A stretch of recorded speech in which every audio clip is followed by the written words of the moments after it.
desktop audio on. I forgot to put my desktop audio on, which means you just had silence for the last couple of minutes, but hey, you got some background music right now, and we're about to watch the X-Files right now. It is episode 7, episode 8, episode 9 of season 4 of the X-Files. We are nearly halfway through season 4. We'll continue with our X-Files journey, season 4 up to season 5. We've come a long way, we've come a long way. We've come a very long way, but we are on episode 7, starting with episode 7, season 4. I'll be watching on Disney Plus. If you have Disney Plus, get it ready on 0. If you got it on Blu-ray, DVD, VHS, or any other format, get it ready on 0. If you don't have it, you don't want to get it, it's all good. You can still come along and have some fun. But for now, let me switch over to this screen and just chat to y'all for a little bit. So yeah, it is Tuesday, the 17th of October 2023. It is 4 minutes past 8 p.m. We're about to watch the X-Files season 4, episode 7. Get it ready on 0, and I'll let you know when to press play. But myself, you know, today's been pretty normal, I guess, pretty ordinary. Did some driving work in the morning, some cab work. Came back, had me a nap. I did some editing for the video I'm working on, so I've still got some ways to go in that. Been watching JoJo's Bizarre Adventure. It's an anime from, I don't even know what year it's from actually. I guess it came out a while ago. Let's see if I can find it real quick. JoJo's Bizarre Adventure. Does it say 2000? Wait. I guess it started, apparently it started in 1987. It became an anime, I guess, around 2005. Is that right? Am I looking at it right?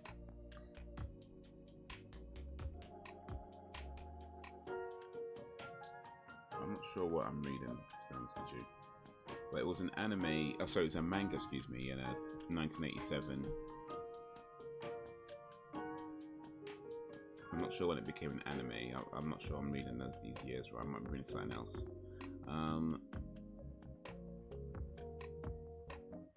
But anyway, yeah, been watching that, started watching that, and it's a pretty interesting show, I reckon. I mean, it's bizarre, as the title would suggest. It's literally called JoJo's Bizarre Adventure, so it definitely doesn't disappoint in that respect. It's a very, very bizarre adventure. But yeah, it's pretty cool so far. So been watching that. Also been watching another anime called Bubble on Netflix, which I'm getting ready to chat about with my good friend Celeste Orchid on the podcast. So she'll be chatting about that tomorrow, and have that podcast out in the next maybe couple of weeks or so. Speaking of podcasts, actually the next episode of the Uncivilized Art podcast is actually due out tomorrow as well. I was chatting with my good friend Sweet Bunday from the New York City, and we chatted about Spider-Man and Into the Spider-Verse. We talked about that, so look out for that tomorrow. So yeah, there's some podcasting. In fact, tomorrow for myself, I plan on probably do some house cleaning. I might go gym first, then do some house cleaning, clean the car as well. And once that's done, really just do some editing and stuff like that. And really just be getting ready for the podcast, I guess, because the podcast is in the evening, or even in my time. Celeste is in Denmark, so I think it's still even her time as well, but a bit earlier in the evening. But yeah, anyway, that's all technical stuff.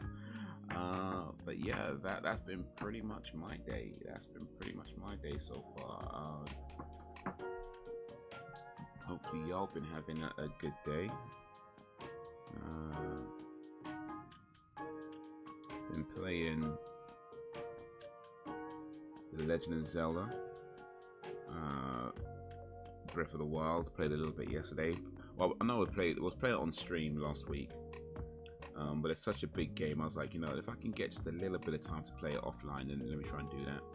But I'm still trying to make my way through Gears of War 5. I got to a part in Gears of War 5 which is hella hard. And to be fair, I'm playing it on one of the higher difficulty settings, so it might be a case of just having to drop it down. You know, it might be a case of just having to drop down the difficulty. The truth is that I'm not the hardcore gamer I used to be. I don't have the time. Well, I guess I could do it if I really wanted to. But I guess it's more, it's not supposed to I don't have the time. I guess it's more that I don't have the patience. I don't really have the patience to really like get good at games like that anymore. So I got to this part where it's pretty hard, it's pretty tough to get past. I might try a few more times before I fully decide to drop down the difficulty. I don't make those decisions lightly when it comes to dropping the difficulty. And the difficulty I'm playing on is the one above normal. So there's normal, there's one above normal, and there's one above that. So it's not the highest I'm playing on, but it's, I guess, just the one above normal. So if you imagine normal, hard, very hard, I'm playing it on hard. But it's called something else like experienced or something like that. But yeah, I don't take those decisions lightly when it comes to dropping down the difficulty. But normal is about the lowest that I can comfortably go when it comes to playing video games. I very rarely go below normal when it comes to difficulty settings, and it's just because like I don't have a major issue with playing on easy modes, but it kind of for one thing, it depends primarily on the game. Some games are fine, other games not so much. I think most games, in my experience anyway, if you're playing on easy, it just feels like you're not really playing. And at that point, it's like, why even bother? You know, because it's just too easy, especially when it comes to action games. I mean, I might not be too hardcore, but I am, you know, I got a little experience with that, with action games. So I think if I play on easy, it just feels like too much of a walkthrough. It's like when I tried playing Halo on easy, it just felt like too much of a walkthrough, and I had to bump it up to medium. So yeah, normal's about the medium or normal. I say the ordinary normal difficulty is about the lowest I like to go. Not to say I've never gone below that, but it's a rare occasion. But right now I'm playing it on the experience, which is the hard mode. And yeah, it might be proving it's a little bit too hard, certainly for this section anyway. So we'll see. And this is quite early on the game as well. It's like Act 2, Scene 4 or 5, I think. So it's very early in the game. Actually, how many acts are in Gears of War 5? Let me see. How many acts in Gears 5?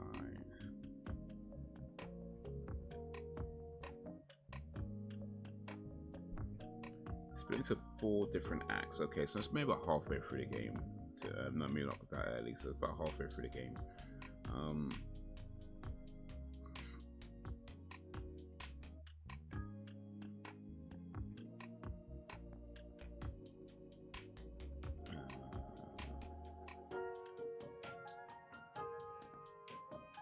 But yeah, we'll see. Often I find with some of these games that you get to a bit where it's like real tough to get past like this, and once you've gotten past that, the rest of the game is maybe fine. Certainly Gears 4 was like that as well. There was a section in Gears 4 that was like really challenging for me, and it took ages for me to get through, but I eventually got through it, and then the rest of the game was just fine. So it could be like that. But this is my first time playing Gears 5, so we'll see. I'll try it a few more times and then assess how I feel about dropping it down to normal. But we'll see, man. We'll see.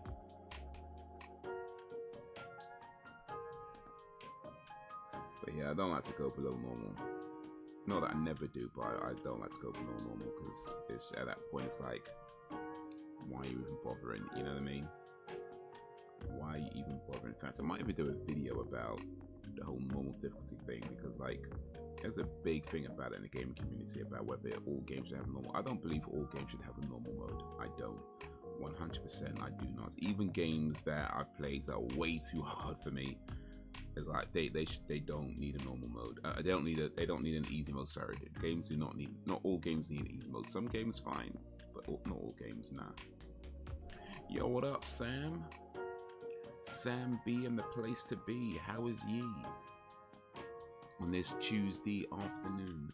How'd the decluttering go? Hopefully got it all decluttered.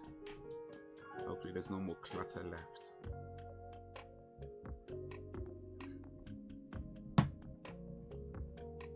Out with the old, in with the new, as they say. You gotta make space for good things to enter your life, and part of that means to declutter. To get rid of stuff. Well, I don't know, maybe not get rid, but you know.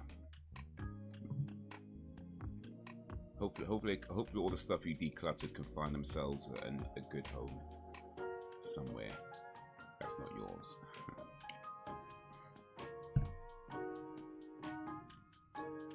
And hopefully the audio is coming through fine, because we had issues last time.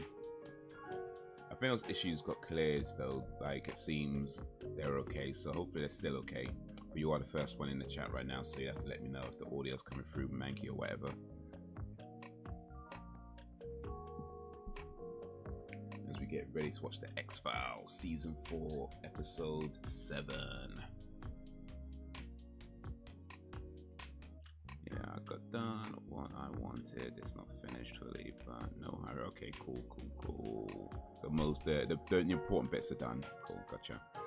Sounds okay to me. Awesome. Good to hear. Good to read. I guess I didn't hear it. I read it. It's good to read. But how's your day going? How's your day been? Appreciate you joining this live stream. My day's been okay, pretty normal day, you know, driving work in the morning, did some editing as well. Been watching an anime called JoJo's Bizarre Adventure. That's been pretty much my day, and now we is here.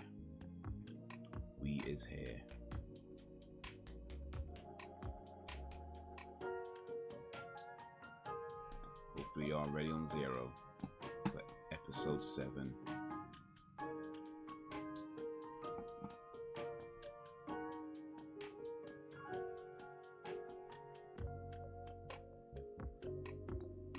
Yeah, wait a minute. No, we good.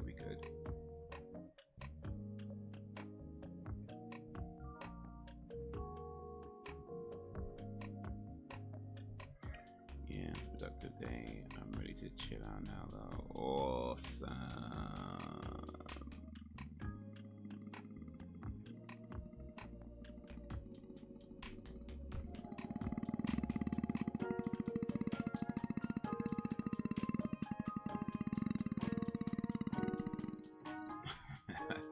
I don't know why I did that, by the way. It felt correct. It just felt like the right thing to do. I don't know why. It just felt right in the moment.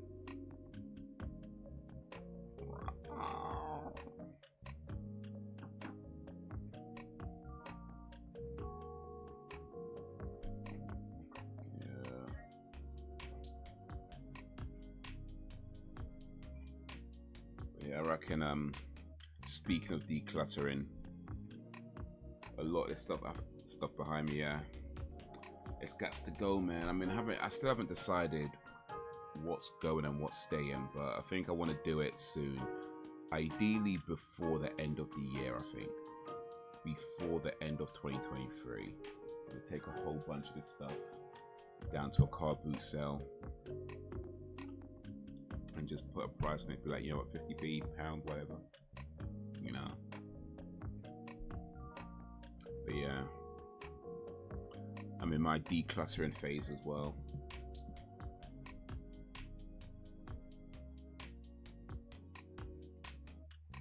Trying to open up myself to new things, and part of that means letting go of old things.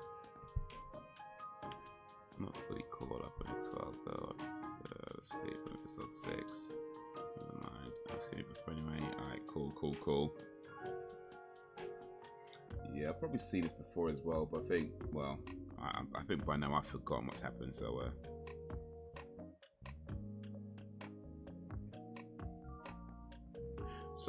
actually, seeing as you're the resident horror connoisseur and expert of our village, there's a film that came out recently called Exorcist Beginning, and I mean, for what I haven't seen it, but for what I saw of it, it looks pretty cool. Like, it looks like it's maybe a continuation of the very first Exorcist movie from 1921 or whatever it was released, the old school Exorcist movie.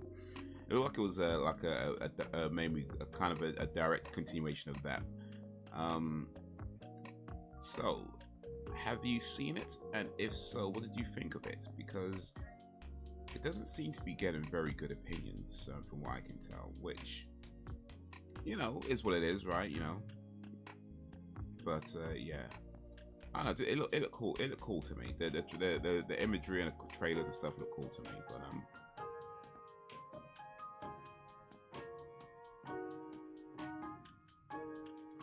yeah, I don't fancy. Oh, okay. So it's just not okay. I see. Interesting. But yeah, I mean, I might check it out eventually. I guess I probably won't rush to the cinema to watch it though. Maybe wait till it's in a cheaper way to watch it. Like if it's on Netflix or something. But yeah, it looked cool to me. But I just saw like it seemed not too many people liked it. So I was kind of like, I don't like to base my opinions on others, of course, because that's not a good idea, because people like different things. But sometimes you kind of take notice. It's like, I don't know, man. maybe I'm not seeing something here, but hey, maybe I'll check it out eventually. Just not want to have to pay for it, I guess. I think it's got the lady who played the mother in the original. I think she's in it. She's back, and I don't think Linda Blair's back though. At least not from what I can tell, anyway.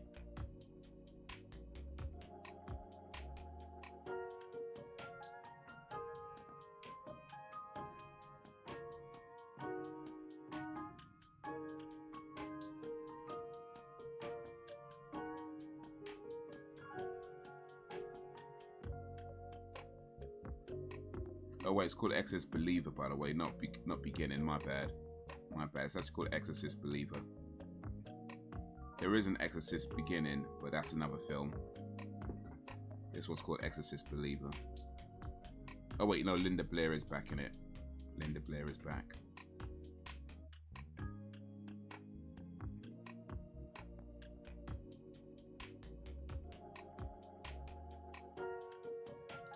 Yeah, it's currently sitting at 5.1 out of 10 on IMDb and 22% on Rotten Tomatoes.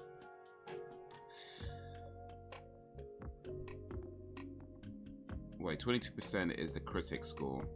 It's on 59% for the audience score. So I guess the audience liked it a little bit more than the critics, but not a whole lot more. I don't. It doesn't seem it was liked very much by the looks of it. So maybe that's a wait till it's on Netflix one. Feels like a cash grab. Something about it doesn't sit well with me. When the original is such a classic, I'm not even a fan of the original, but I can appreciate the impact it had on horror. No, for sure. When I saw the original in the cinema, because it got re-released, like it was banned for like years, and it eventually got re-released in the cinema. And so yeah, I went to the cinema to watch that when that happened, like whenever that came out, 2000. I can't remember now. But yeah, that was a good experience. It was mostly a good experience. There was a bunch of idiots in the crowd that kept making noise, but apart from that, it was a pretty good experience seeing that movie in cinema.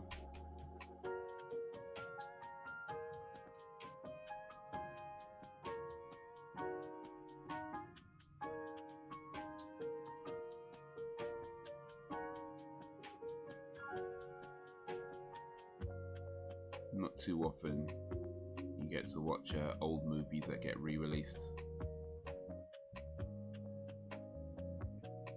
Oh, that's something I wanted to check actually. I have to remember something.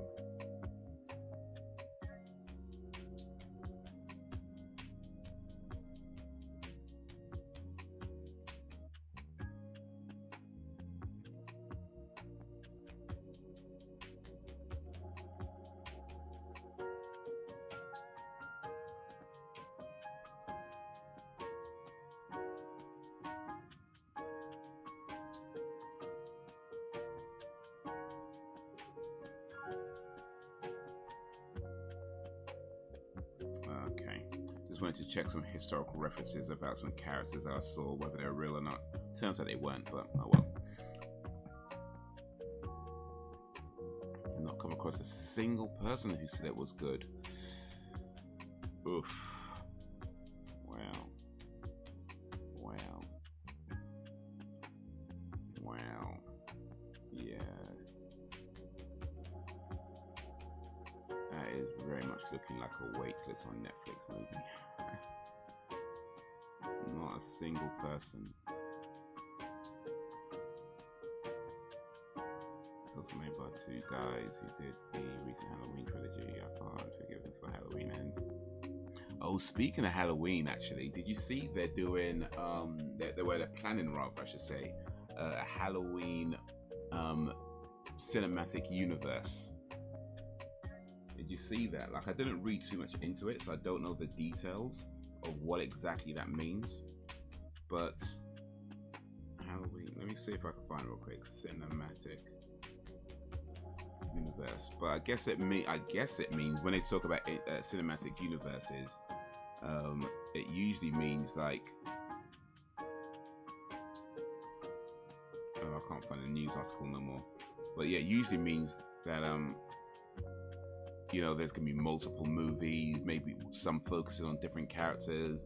Maybe you got some that focus on, I don't know, young Michael Myers, some that focus on Laurie Strode in the in-between years, you know, that kind of thing.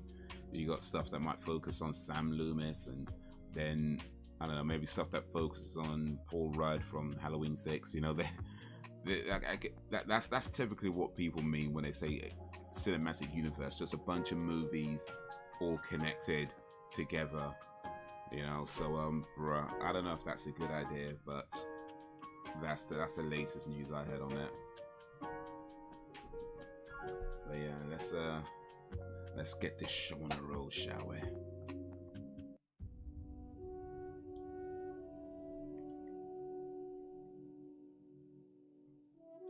All right, hopefully you're ready. For those who wanna watch along, gonna start the countdown. This is episode 7, season 4, Musings of a Cigarette Smoking Man. We're gonna go 3, 2, 1, play.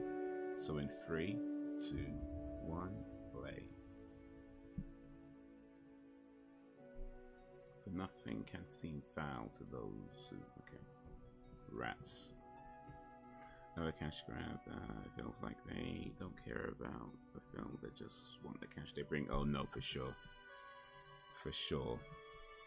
I mean, I wouldn't say you can't make good movies of course you can make good movies in a Halloween, in any kind of cinematic universe. Of course you can do. There's definitely room to explore and room for all kinds of ideas to come through and creativity, and who knows, they could even have a few masterpieces in there. But yeah, bottom line is, it's a cash grab. It's capitalizing on something's popularity. In this case, the popularity of the Halloween series, but it won't be popular for much longer if they keep making crappy movies. You know, eventually people just be like, I've had enough. You know what I mean? There's only so many crappy movies you can watch before it's like, you know what, we're done.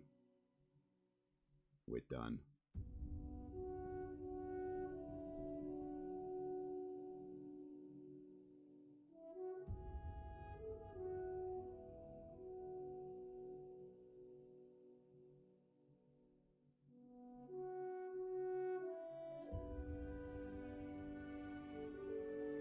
So here's a question then. Which horror movie do you think would make the best cinematic universe? Like, which horror movie do you think, if they explored different characters in there, different sort of themes within that horror movie, and had movies focusing on sort of all these different characters and different things within that film universe, which horror movie do you think would make the best cinematic universe?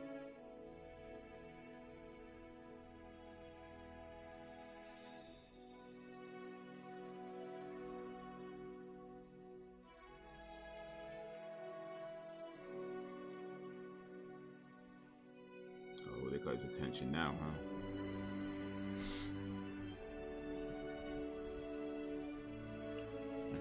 Terrifier could be good for that. Terrifier could be, actually, because especially like what they did with Terrifier 2, and you know, you could tell they're kind of building more of a sort of backstory, and not backstory, also well, more of a sort of a lore around it. So yeah, there's definitely a lot of room to explore with Terrifier outside of Art the Clown.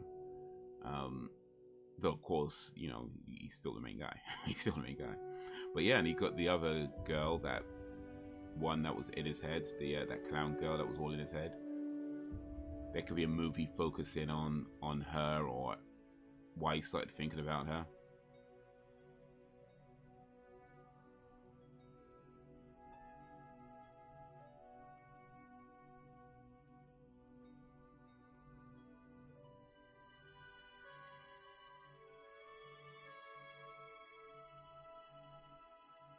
You could have a movie focusing on the girl. I can't remember her name right now, but the main girl in Terrifier 2, like before her family moved there or something. Because I feel like if I remember correctly, there was like some backstory there about something that happened prior. I can't remember what it was right now, but there was like something that happened prior in their lives that kind of traumatized her a little bit.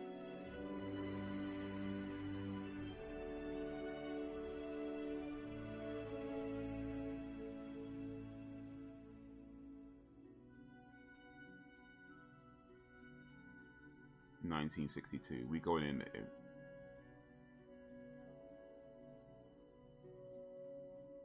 We're going back in time now. Morgan Weiser's in this.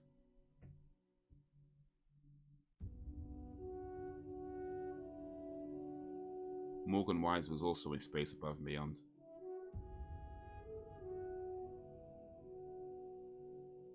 Space Above and Beyond, by the way, is made by the same producers of the X-Files, so yeah, it's no surprise that a lot of the characters, a lot of the actors are crossovers.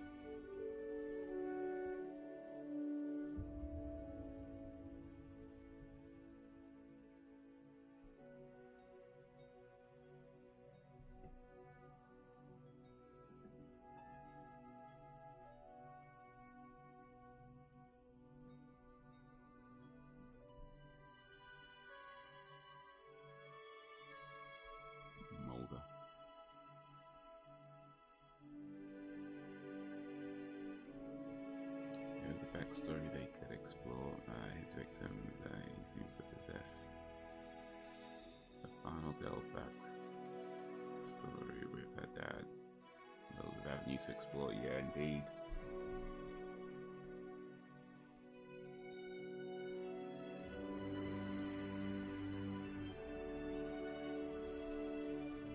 They could have their version of Endgame.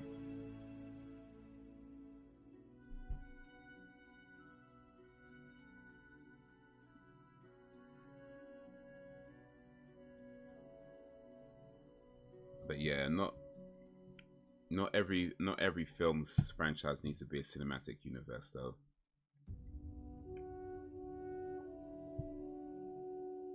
Like, I know Marvel did it, and Marvel did it well. Well, they did it well. I'm not sure they're doing it well right now. But yeah, not every movie needs a cinematic universe. It's like, come on.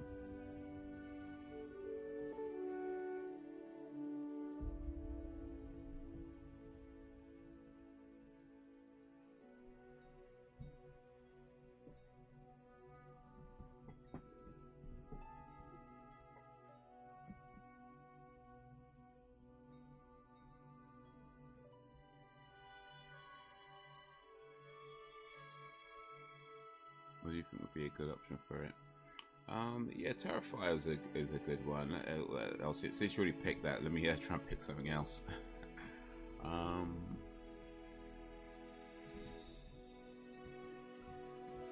think Scream actually can make a good cinematic universe.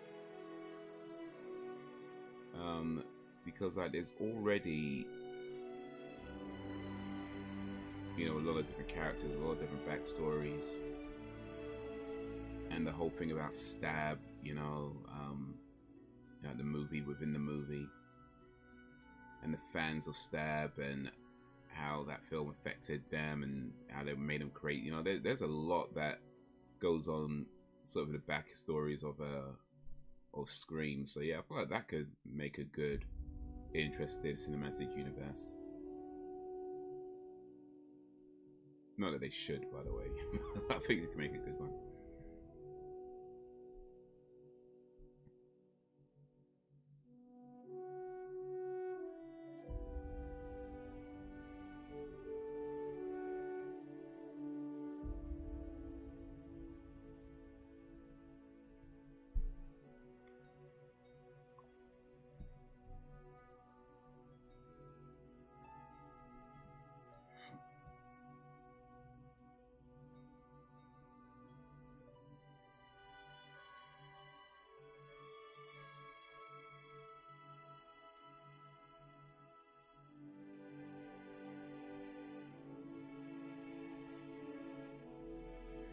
It could be interesting to explore, so I'm for sure. Yeah, Hellraiser could be interesting actually. In fact, I feel like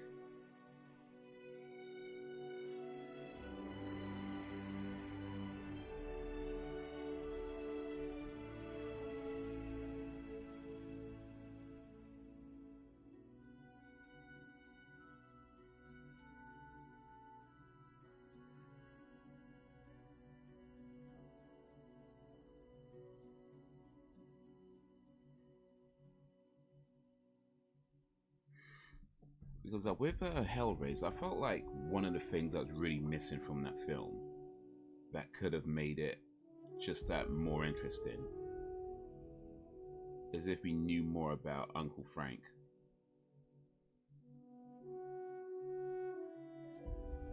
I just kind of felt like we didn't really know enough about Uncle Frank and his real motivations to kind of, you know what I mean? Like it just felt like, I don't know, maybe it's in the book and they cut it out, I don't know, but that it just felt that was missing for me. That should have been there. So yeah, that's for sure. Hellraiser is a good one. A movie that focuses on Uncle Frank and why he was even pursuing the Cenobite box, and you know, and what he was really looking for, the whole kind of pleasure pain thing.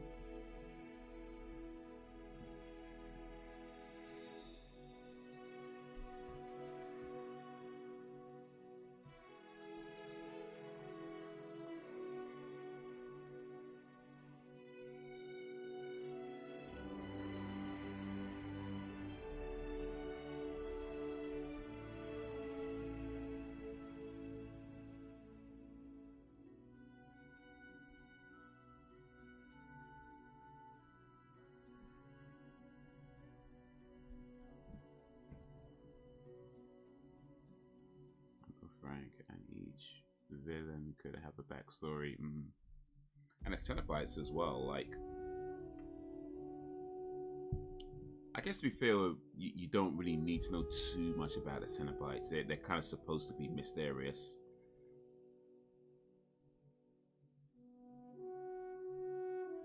Well, that might be an interesting idea to have a movie that explores that a little bit more without giving away too much. Though to be fair, I've only really seen Hellraiser 1. I don't know what the others are doing.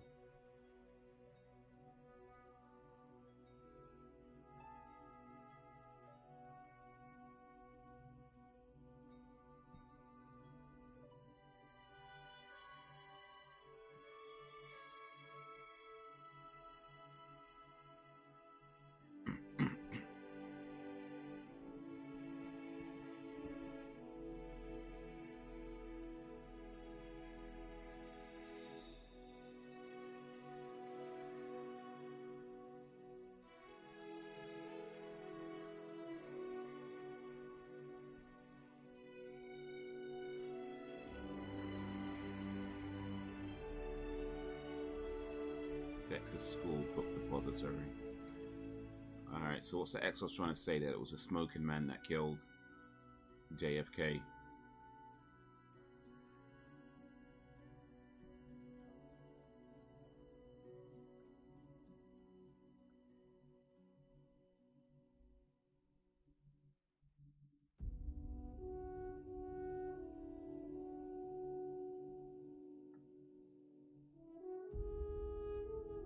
Yeah, and even like Uncle Frank's relationship with I can't remember the girl's name, but you know, he had a relationship with his brother's wife. Like even that is like, it just kind of happens in the movie, and it's like, okay, but that would have to have started before, right? And it kind of feels like it just springs up on you, like, oh yeah, they fiddling around with his brother's wife, all right? Well, that's naughty.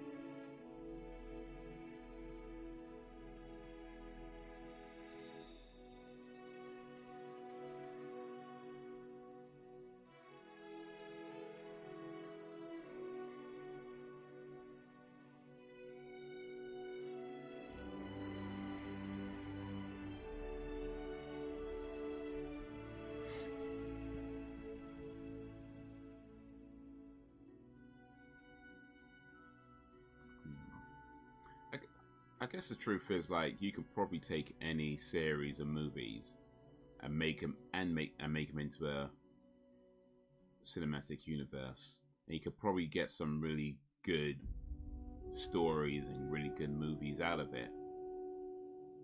But yeah, still, just because you can do it, don't mean you should do it. You know what I mean?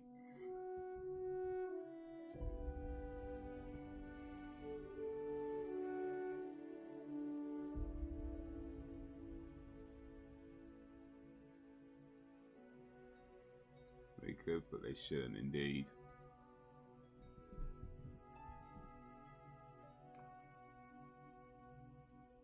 I think there's a new Hellraiser movie coming as well, like a Hellraiser 2, like, you know, a part 2 to the you know, they did a remake of it.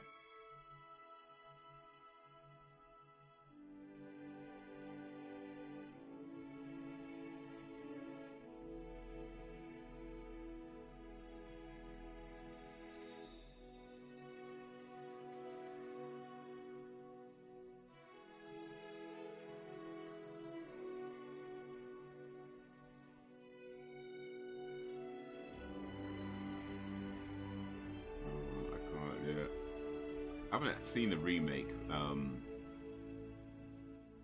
I don't think I've heard too many good things about it, but I don't know, maybe I'll get around to it eventually. But to be honest, I didn't really like the first Hellraiser movie all too much anyway, so I guess I'm not in any mad rush for it.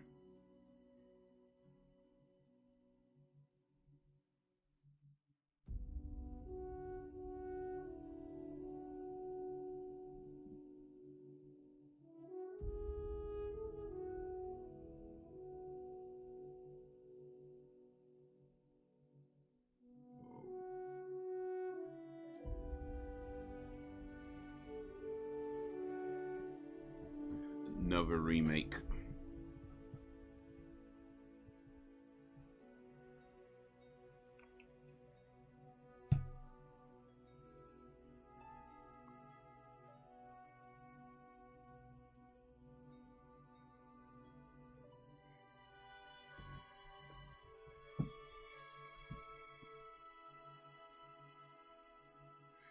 To be fair, I said when I found out that I was doing the Sultan.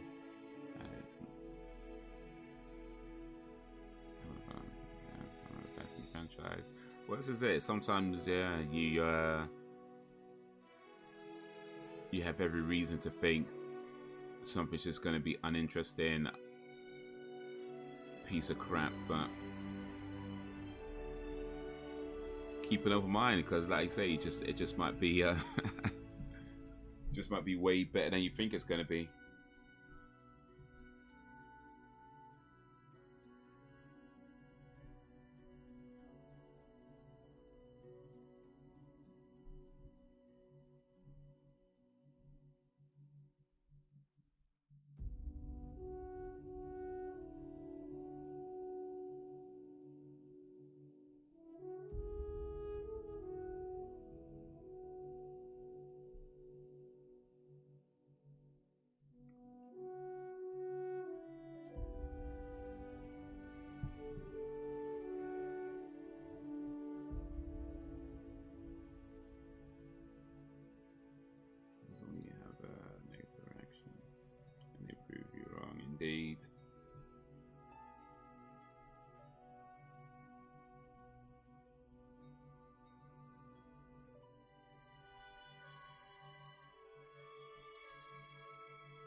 just down the road a ways from Graceland. So it's actually the smoking man that killed JFK, but they framed Lee Harvey Oswald. Gotcha.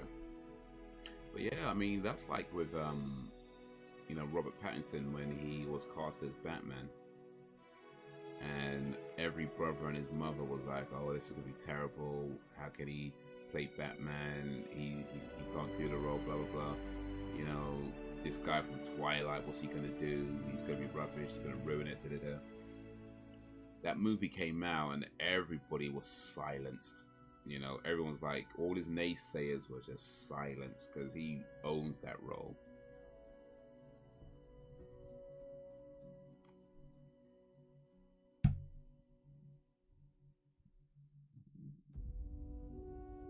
He absolutely killed that role.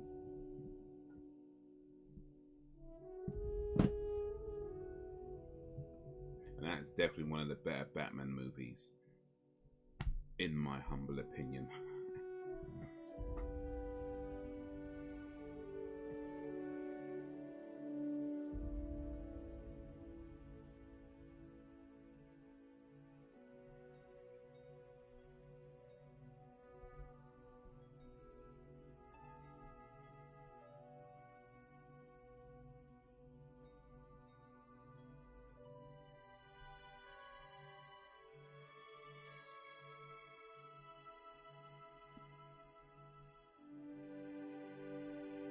Alright, here's a question then.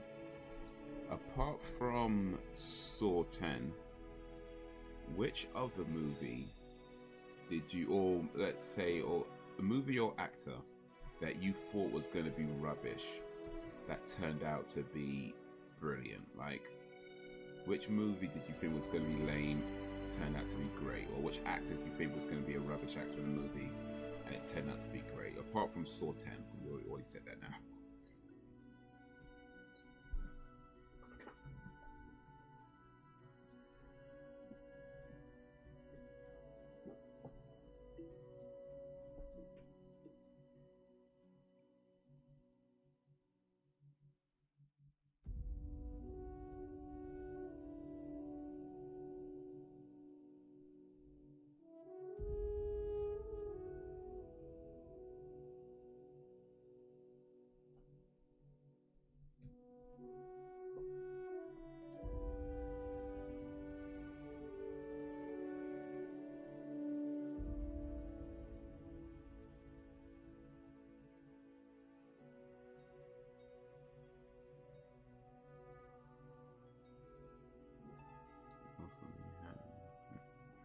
Yeah, I'm not sure. I kind of think of one where I thought it was going to be lame and it turned out to be great, but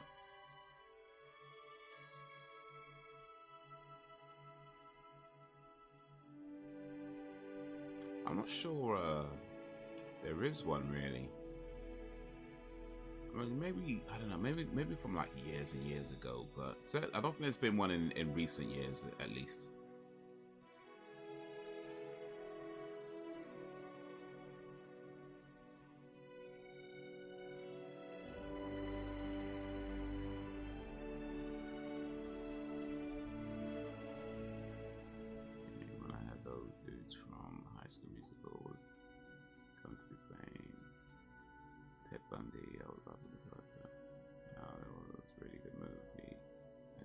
Okay, yeah.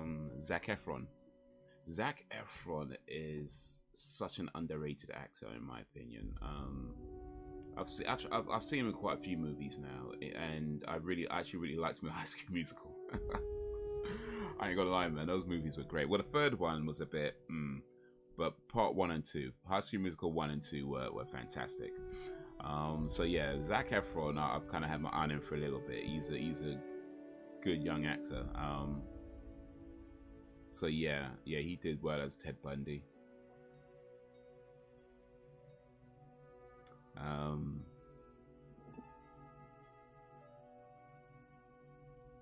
could say actually, there's definitely been films where I thought they were going to be maybe not brilliant, but let's say just I thought it'd be a lot better than they actually were. And I think the most recent one for that would be Thor: Love and Thunder, where you know, I mean, Thor 1 and 2 weren't that good for me. I didn't really like them too much, but Thor Ragnarok I thought was really good. And it was like the same director, and you know, that whole thing with Thor Love and Thunder. So I was like, yeah, this should be at least pretty decent, and it was just not at all. It was just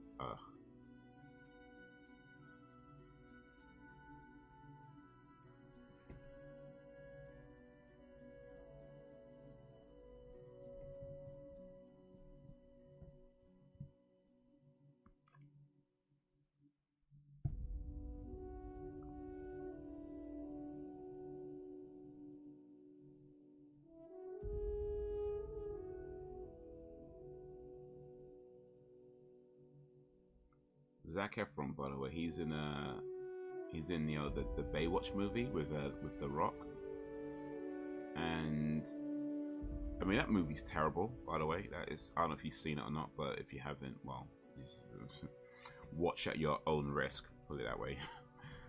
But Zac Efron got into ridiculous shape for that movie, like. If you look up, I don't know, Zac Efron's abs in Baywatch, like he got into some serious, like, hardcore, like, it is mad, you know what I mean? Like, this dude had like probably like the tightest abs I'd ever seen in that movie. Like they were just like rocks, you know what I mean? Like the dude was in shape for that film. So yeah. The film sucked, but he was looking good in it. I can't lie, man. Zac Efron was looking good in that movie.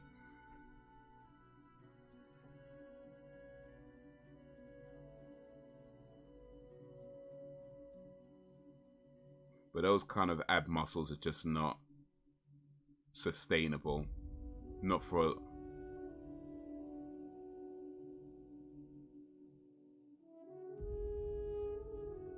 not long term anyway. No plans to it yet.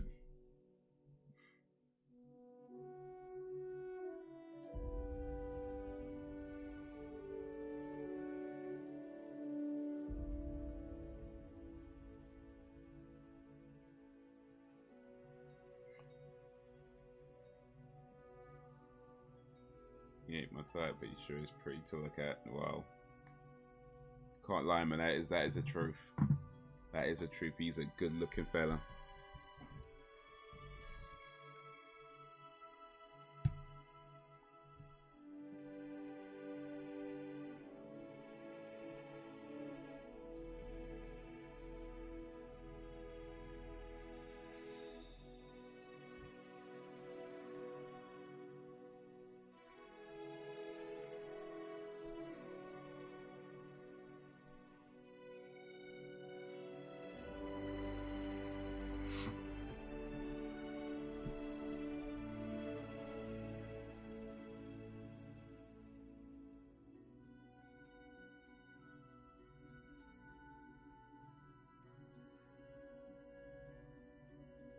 Men behind the curtains.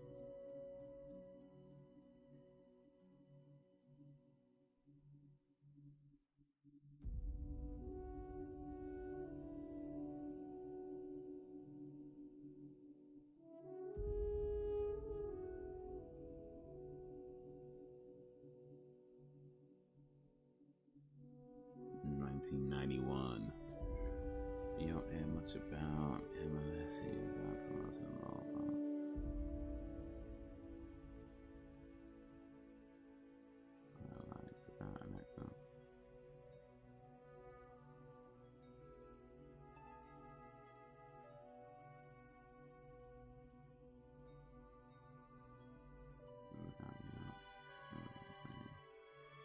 oh, there's about the art on that thing. Yeah, it's true actually. Like, you don't really hear like Zac Efron in the news like that, you know.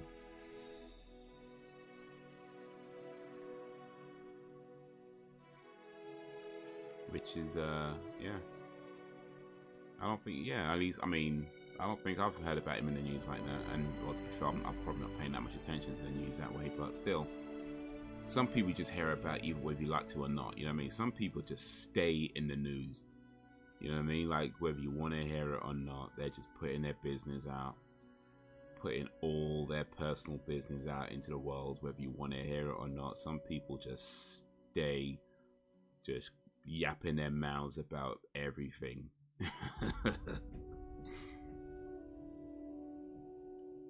Some people just can't keep their own names out their own mouths, you know what I mean? Like, so, but yeah, you got people like Zac Efron, who at least, you know, so far in his young career. I mean, I think he's like, I don't know how old he is. He's probably like late 20s, 30s by now, I'm sure. But you know, got people like Zac Efron and some others where it's like they do their movies, they do their whatever, and they'll talk about that, and then I guess they go home and do their thing. Jada.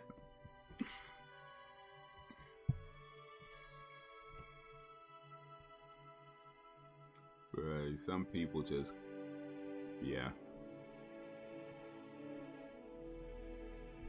Like, take us out the group chat, please. I'm trying to take myself out the group chat, and it's like,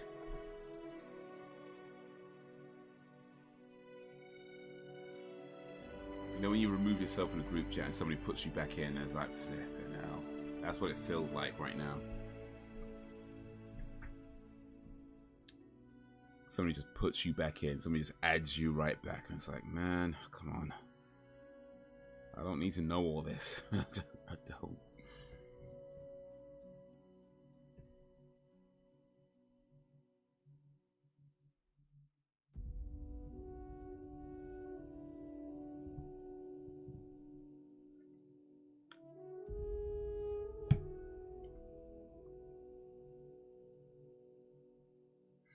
I'm convinced it's because apart from her constantly yapping, she has nothing else to offer.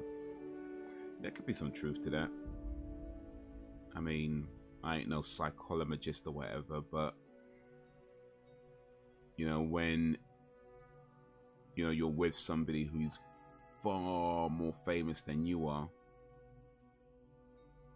I imagine that could be a difficult thing when, you know, you're a actor in your own right, you know, you're an entertainer in your own right, you know, where you're with somebody who's always in the movies, you know, doing music, touring, going around the world, doing all these things, and you're just kind of like the housewife now, or the house husband now. And you know, some people are cool with that. Some people are genuinely cool with that, and hey, good luck to, you know, fair play. And some people pretend to be cool with it, you know what I mean?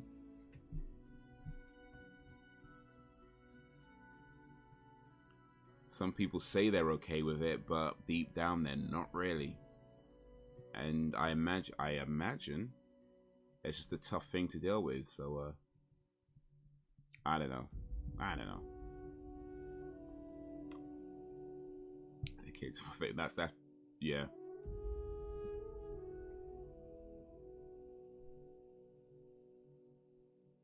I mean, their son, what's his name? Jaden? Yeah, Jaden. Yeah, he's got some really good songs out, you know, like he's got a few albums, and so, I mean, I ain't gonna lie, some of them are a bit not for me, you know. But yeah, he's definitely got some good songs out there. Like, he's got some banging tracks out there. He's done alright still.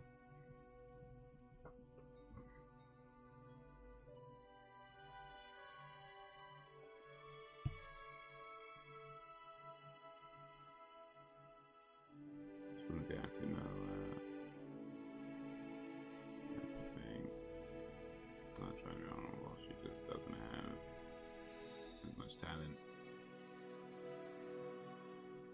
I mean, she's okay, I guess. I mean, to be fair, I've not seen her in very many things.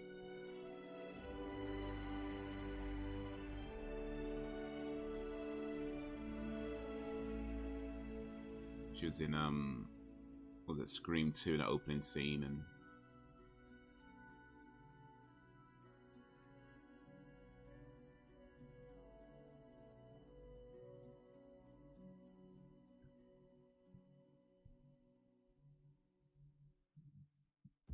but yeah, I mean, was it a Matrix? But yeah.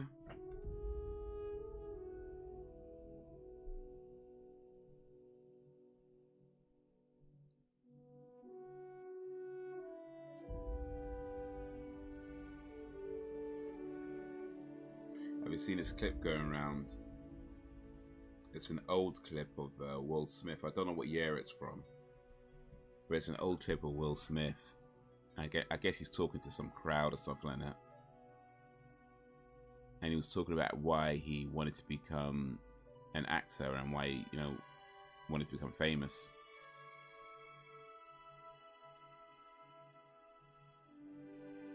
And he said that when he was like 15 years old, his girlfriend at the time cheated on him.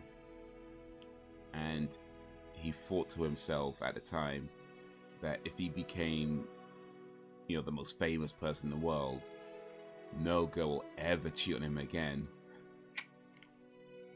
Yeah. Didn't quite work out that way.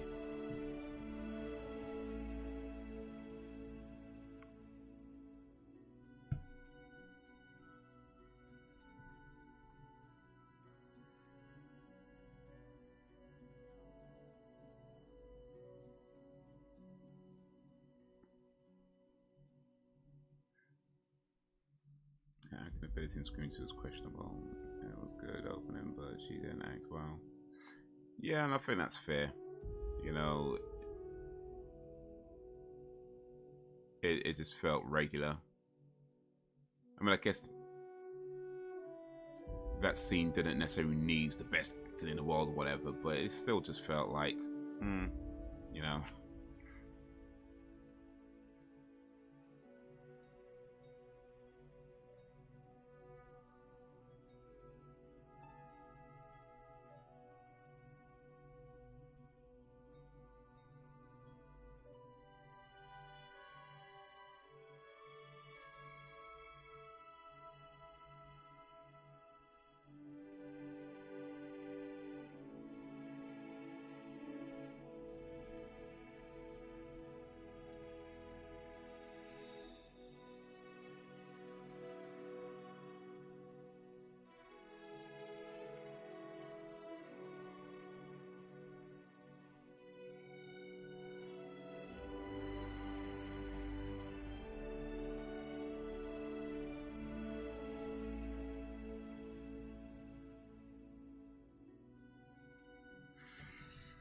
Yeah, this man, this smoking man.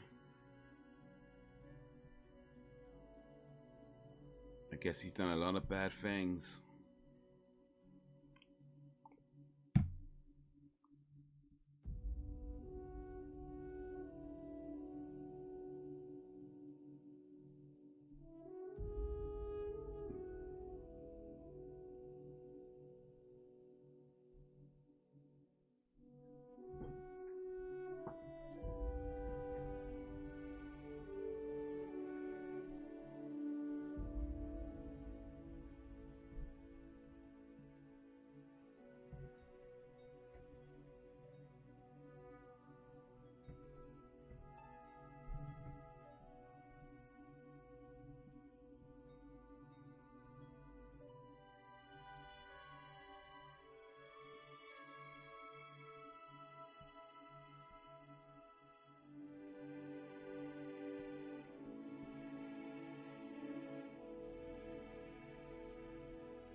He's just listening to everything.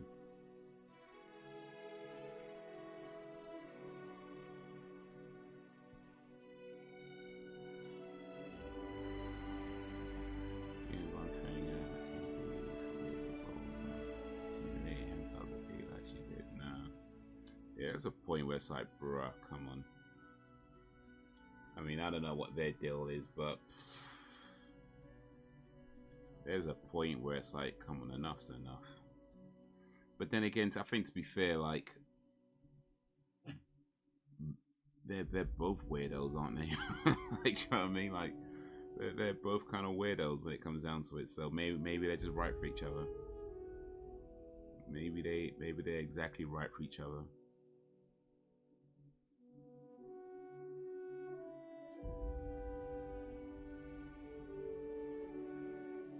But still.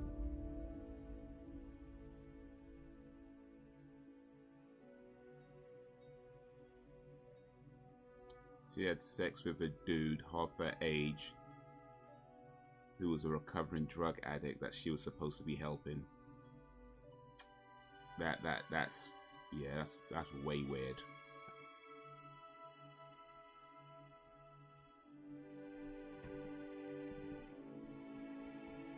There's definitely something I want to do for sure.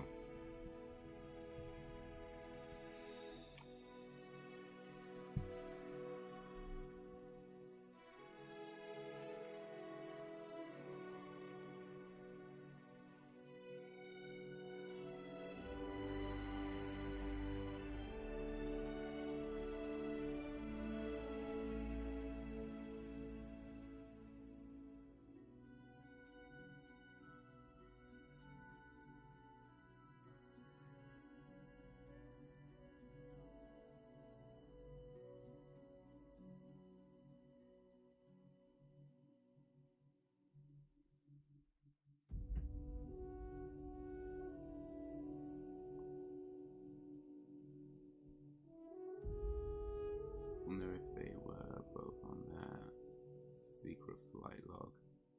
Secret flight log. Oh, what that Jeffrey Epstein one? Was it Jeffrey Epstein? About the party thingy? Or you talk about something else?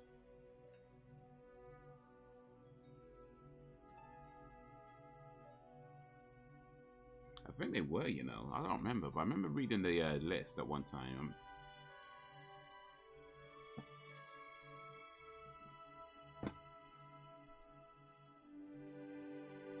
So I saw it online about who was on that list. Let's see.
Can't find that list anymore, you know.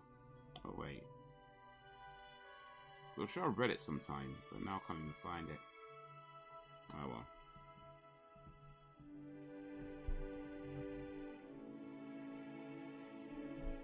But yeah. I mean, celebrities are kind of weirdos just anyway, but yeah, I feel like these guys will take the cake.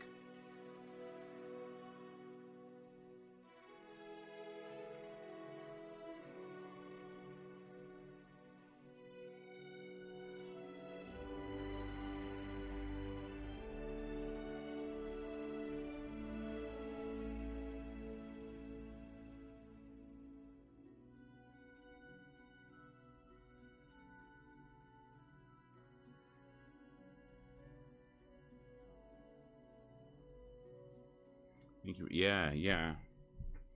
There's like a whole bunch of names that were, or some were surprising, others not so much.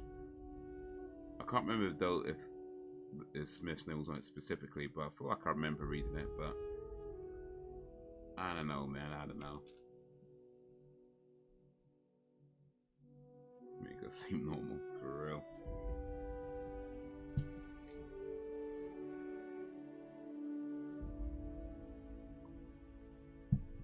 Well, maybe not normal. I don't know about normal. That might be a bit of a stretch, but less weird. Slightly.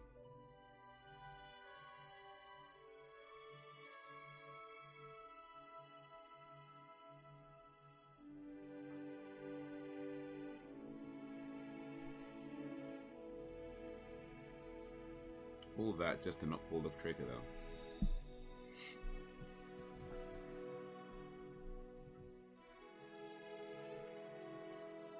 He wasn't gonna kill him today then. What the hell did he do all this for?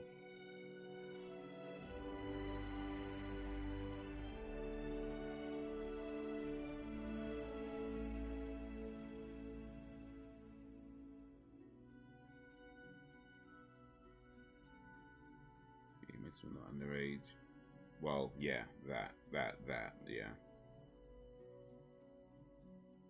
It's maybe more than a little less weird. Okay, well that was Musings of a Smoking Man. That was an interesting episode. Got to learn a little bit more about the mysterious smoker Joker.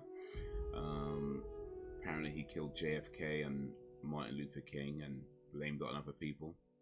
Yeah, I can believe that. Those are the type of conspiracy theories I can believe, that the government was behind certain assassinations and it just made it look like other people did it. Like, I can believe that. Of course, I mean, I can't prove it. But those are types of things that I could believe. Like, I could be like, you know what? I can imagine that's true. I can imagine that actually happened. Like, they orchestrated the whole thing and just made it look like somebody else did it to take the fall.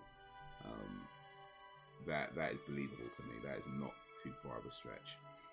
But, well, just a theory and unprovable. And if it is ever going to be proven, I'm not the one to prove it. So, just a belief, But yeah, interesting episode indeed. Let's get the next one lined up, start it in a little bit. Press play on in a moment or two. Absolutely.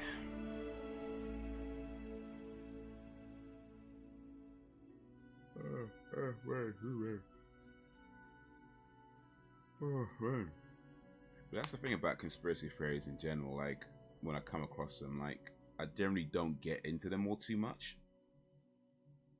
I think for the most part they just seem very outlandish and whatever. Not to say they're completely impossible, but I think for the most part they just seem a bit too far-fetched for me.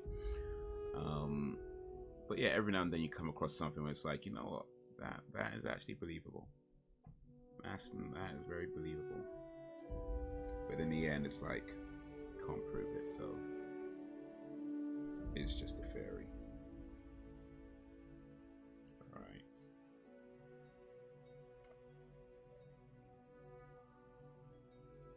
Alright then, I am at 1.45 liters of water today. Woohoo! Let me log that real quick. 1.45 liters of water. Ain't doing too bad, ain't doing too bad.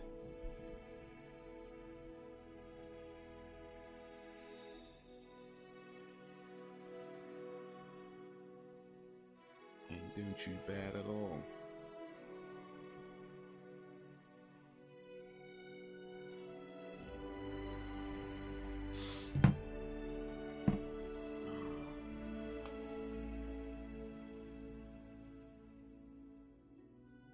I think the youngest girl, speaking of ages, yeah, I think the youngest girl for me was about 9 years younger, and I think she was 21 or 2, round about there, and I was maybe 28, 29, something like that.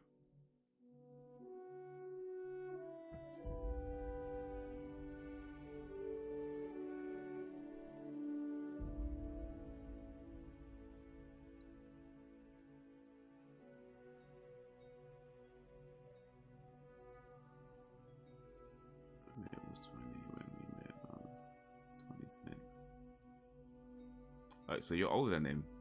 Oh wait, no, you're not older than him. He's older than you. Wait, because you're 20.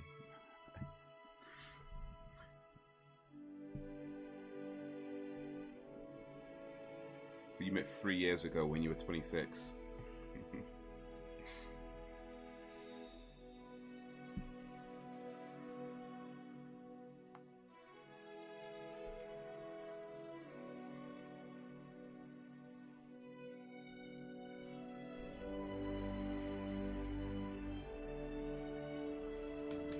And the oldest for me was about 2 years older. Not much. Not much, but hey, just how it goes. I mean, I don't think I'd have a problem with older, but yeah, it just so happens I think the oldest been about 2 years older.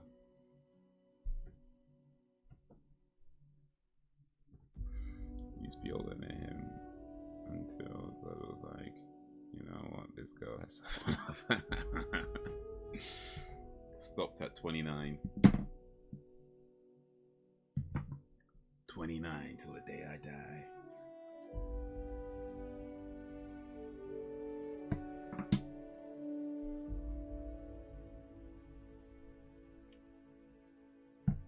You know, though, actually, I feel like all women, at least once in their life, at least once, should date a younger guy. You know, not necessarily like ridiculously younger, like cougar territory. You know, don't gotta be that much younger. You know, but yeah, I feel like at least once all women should date a younger guy. You know, it might work out, it might not. That's not really the point. But at least once, all women should date a younger guy.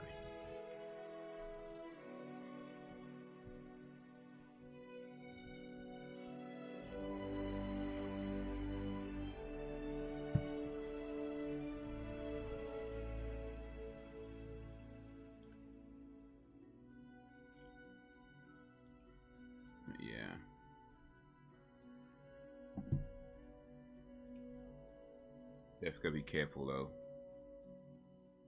That's one of the reasons why I had to be like, you know what, this club scene ain't for me no more. Because like back in the day, you hit the clubs, it was all good, it was all fun. You just do whatever, dance to whoever. You could just like walk up to a gal and just do your thing. You know, don't even think about it. You get to a point where it's like, you know what, I ain't trying to end up on a watch list, you know. I ain't trying to end up on a watch list. So yeah, you can't be an old man act like a young man. It's just nah.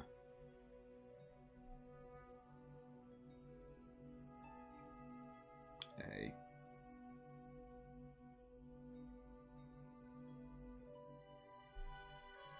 Let's get this next one started. Hopefully you're already on 0. Get ready for the countdown. And in 3, 2, 1, play.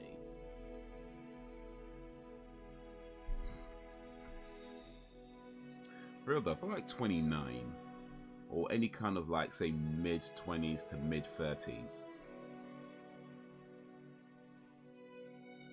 is like if you were to pick an age to be that age for the rest of your life and you never age more than that, I feel like mid-20s to mid-30s is like the ideal age to be.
Scully's in trouble. Scully's in trouble.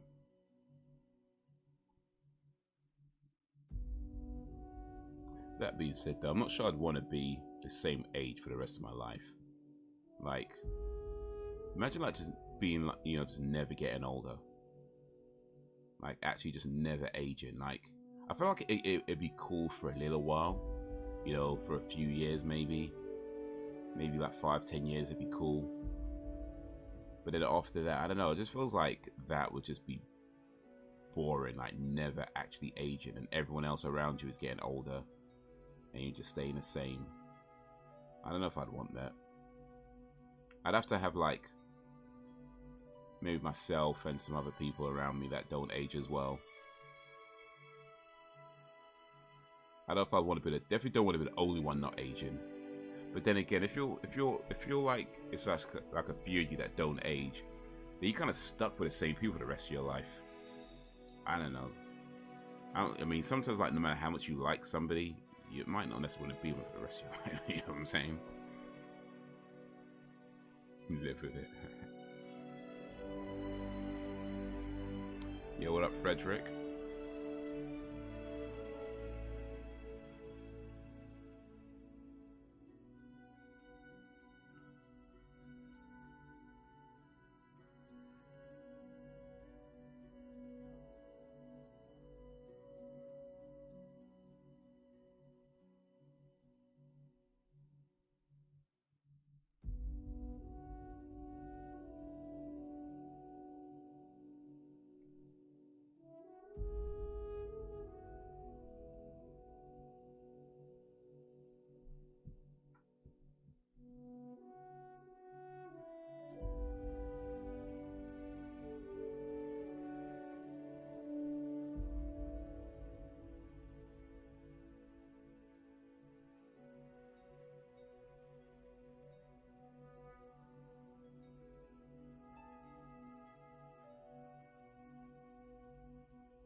Oh, he went and done it now.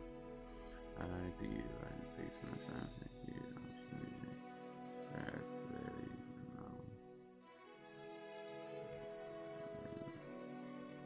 Very cool.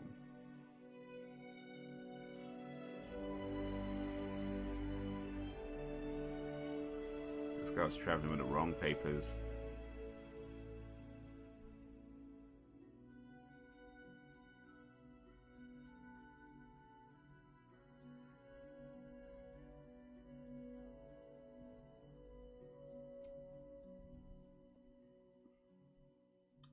How you doing, Frederick? How's your day going? How's your day been? Appreciate you joining this last stream.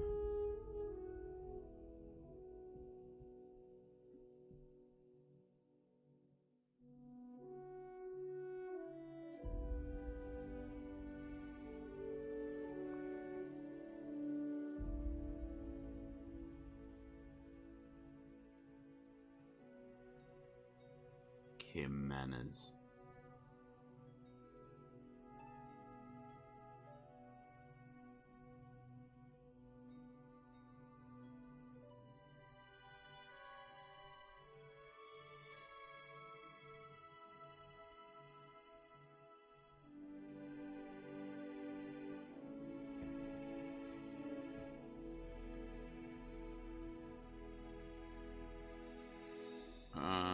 I did not watch Bluey. I have no intention of watching Bluey. Never say never, of course, but I have zero inclination of watching Bluey. But you know, if you like it, you like it. I mean, like I said, I don't know how old you are, so maybe that's just right up your alley.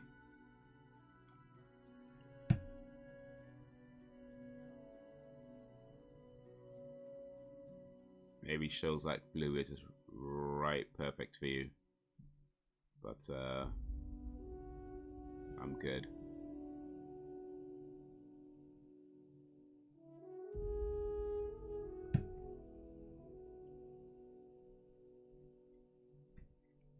what they're gonna do. They're gonna bum rush this guy.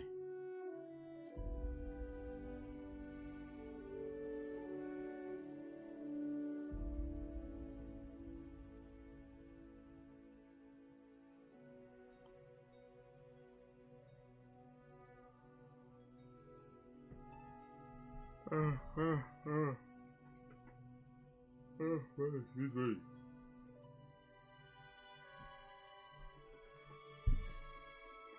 It's kind of intense though, like only just started and it's actually pretty intense.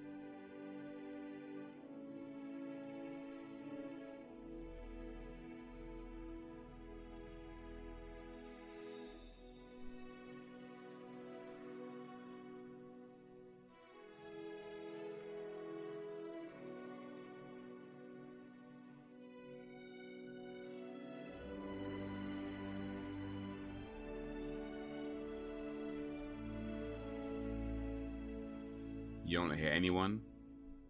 Anyone? Anyone?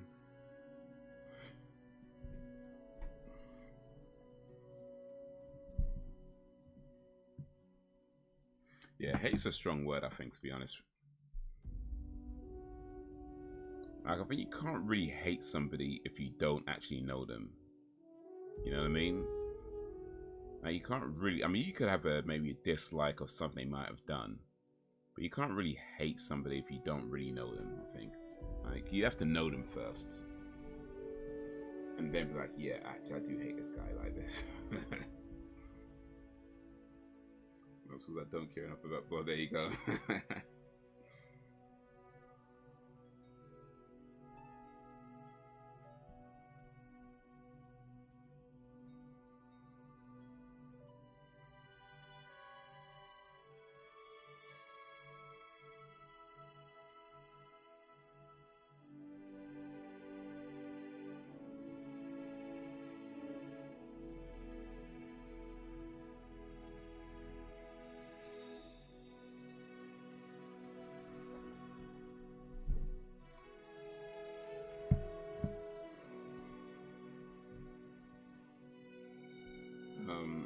Fred, probably best you don't ask those questions.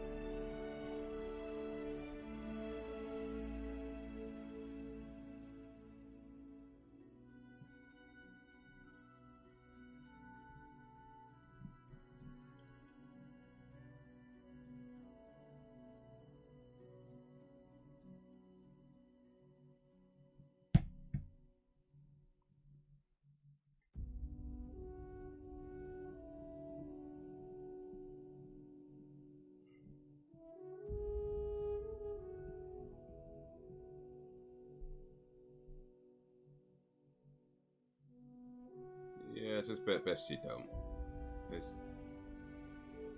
Best you don't.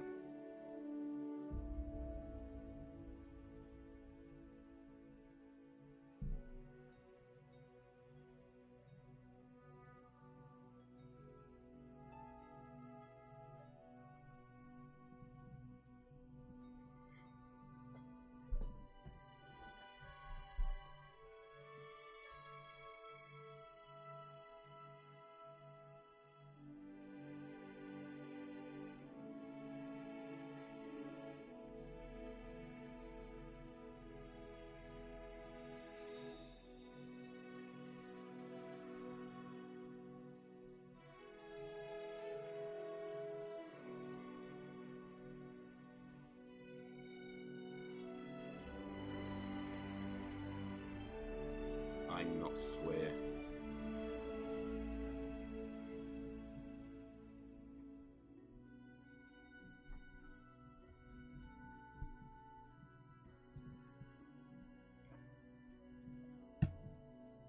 Will Smith don't have to cuss in his raps to sell records, well I do.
thickens.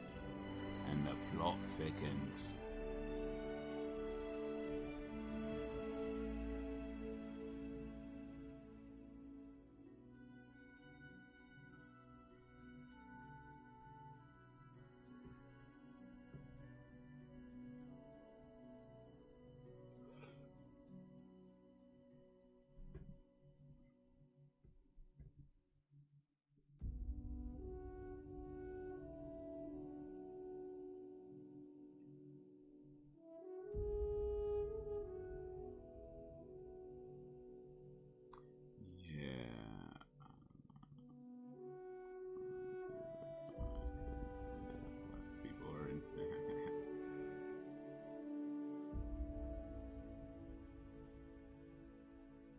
I actually went through quite a long period where I said very few, if any, swear words.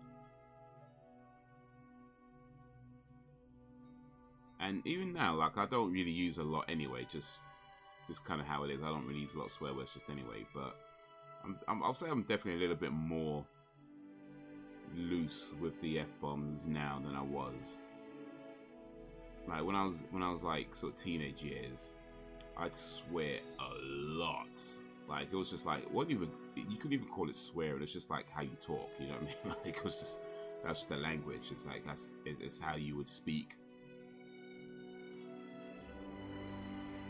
And then, you know, when I started becoming a bit more religious, I just kind of like stopped. I was like, you know, it's not good to swear, so I'm gonna stop.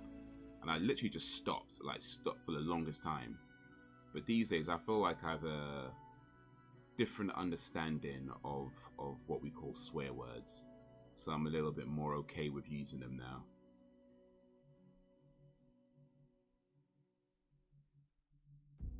I'm a little bit more okay with using them, so every now and then I might let out a few F-bombs, a few S-bombs, a few C-bombs.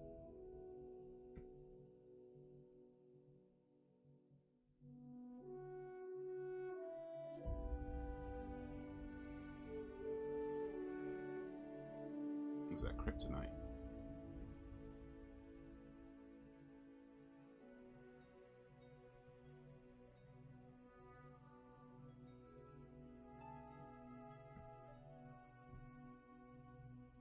You better behave. You telling me to behave? Shit. Get the fuck out of here. I'm telling me to behave. Mate, that is not happening.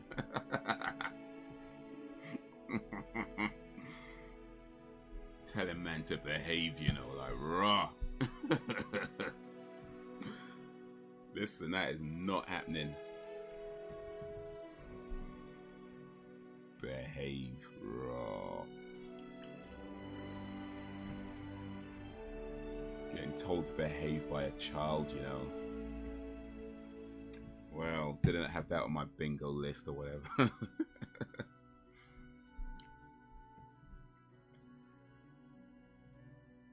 You have to admit something very bad. What do you have to admit, Fred? What do you have to admit?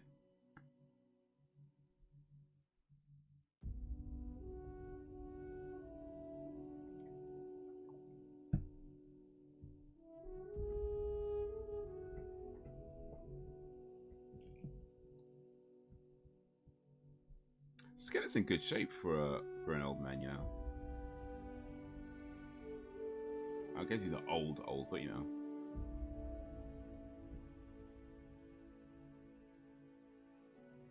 Did you just? You say swear word, Fred? Yeah. What did you have to admit, Fred?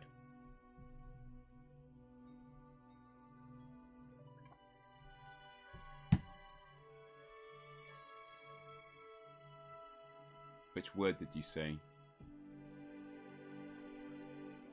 And how did you say it? And who did you say it to? Because that's the important thing. And this is what I mean by my understanding of swear words. It's kind of changed over the years. Because, like, ultimately, like, there's no such thing as a rude word, right? It's just rude intent. You know what I mean? Like, you can be rude to somebody and not use any swear words, or, you know, swear words, right? Whereas you can use those words and still be very polite. You know what I mean? So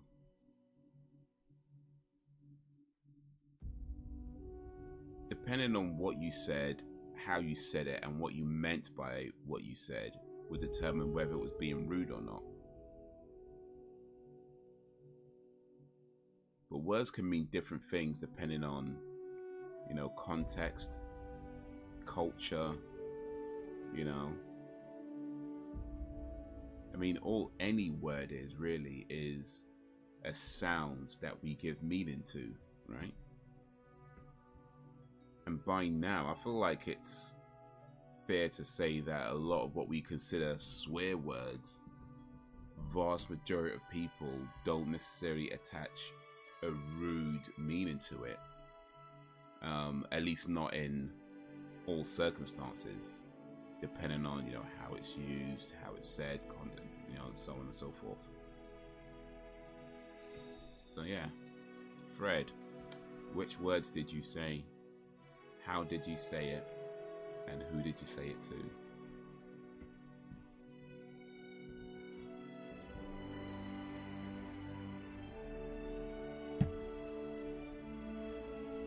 Chris and Stephen were bullying me, so I said something naughty. If they were bullying you, then you did not say something naughty. Let me be clear on that. If anybody's bullying you and you say something to defend yourself, that's not being naughty. That's defending yourself. You can do that. You're allowed to defend yourself, Fred. Don't let nobody bully you. Somebody picks on you, punch them in their face. You understand? What up, Brax? Brax spivving a place to bivvy. Listen, if somebody's bullying you, Fred, you punch them in their fucking face. That's what you do. You understand? You grab them by the collar. You punch them in the face. That's what you do. That's what you do. Square right in the nose. Right in the nose. And you punch them hard. Yeah? Hard. And you just keep punching them. You hold on to them. Like that. And when you punch, you got to follow through. Don't just punch nose. Punch. Make sure you follow through. Make sure your fist follows through. Yeah? So you cock your fist. You hold your hand back. You hold up there. So you punch. You punch like you're aiming for the back of their head. You know what I mean? Like all the way through. All the way through. Don't just stop at the nose. Punch and keep driving it through. Pull your hand back. Hit him again. And again. And you do that till they leave you alone. That's what you do. Don't let nobody bully you, Fred.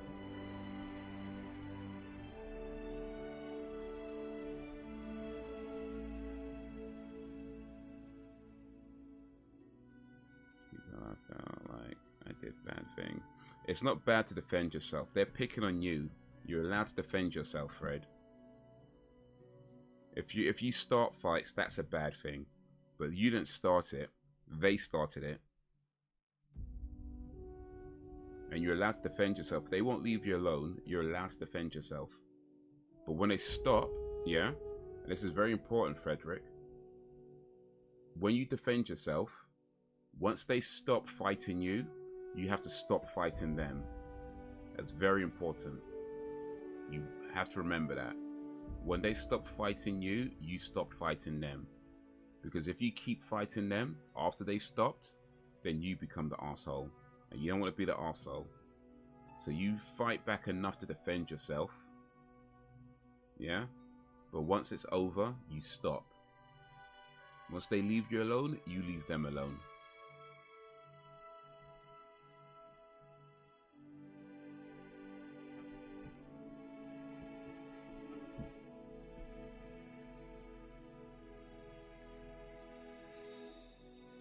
So good, man. So good.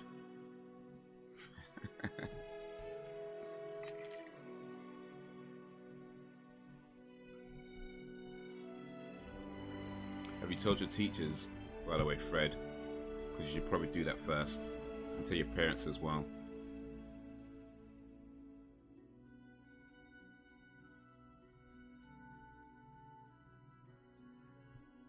Let's get some more advice though.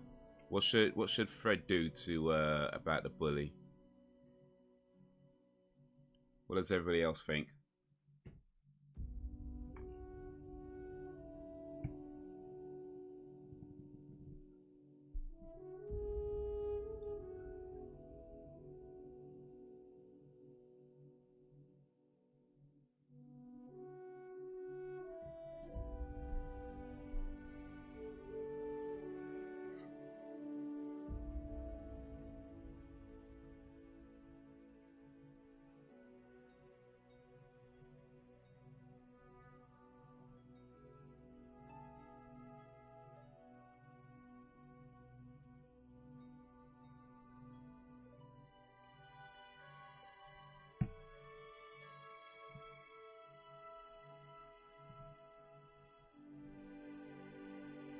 But yeah, tell your teachers, tell your parents, make sure people know.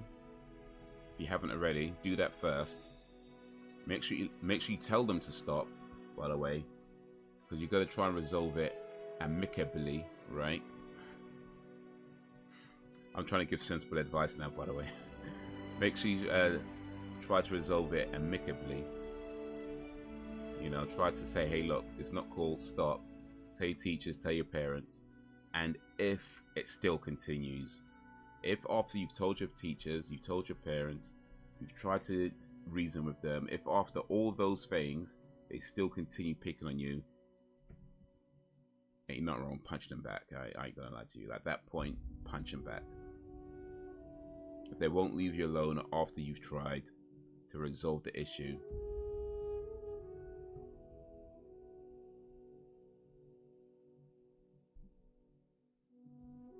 stick out for himself. Don't let bullies walk all over you, because they will keep on bullying. Yeah, indeed. If you let them do it, they'll keep doing it.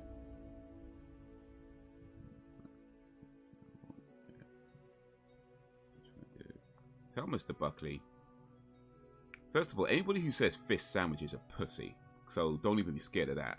Fist sandwich, really? Please. Tell Mr. Buckley, tell your teachers, tell your parents. And if they still want to give you a fist sandwich, man, bust them up. At that point, it's on. You know what I mean? Like, at that point, it's on.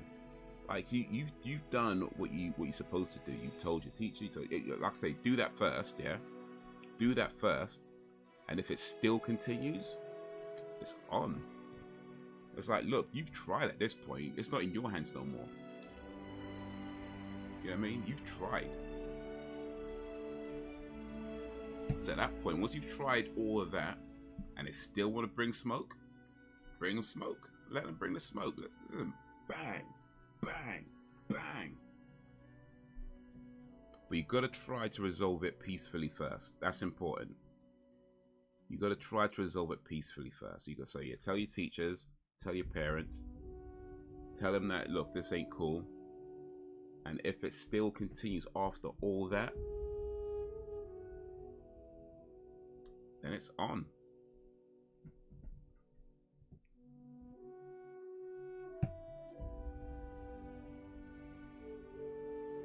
Oh, smoke, jeez.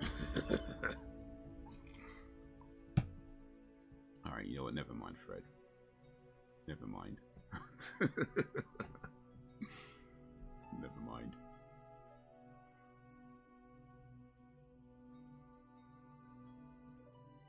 Always told, now someone hits you, you hit them back. Indeed, man. Can't let people hit you around. Jake, my friend, leaves when they come over. Now, Jake ain't your friend. If Jake runs away when you're getting bullied, he ain't your friend. Sorry, but Jake ain't your friend. He runs away and don't do nothing about it. He don't tell nobody. He don't do nothing. Jake ain't your friend.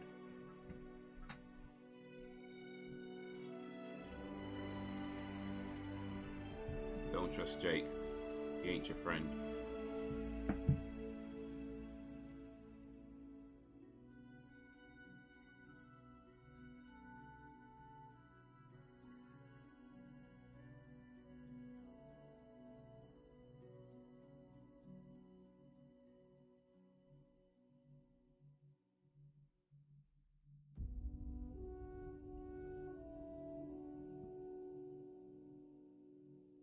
Jake plays. So, listen, yeah. You know how many people only hang around when it's fun, but the moment things get a little tough, that's when they duck out. That ain't your friend, man. You know, people who just like, they only want to be around when things are going well, but the moment things start to like turn south, it's like, oh no, let me go now. It's like, nah, ain't your friend. That dude is not your friend. Trust that. That dude is not your friend. If he's only around for the fun times,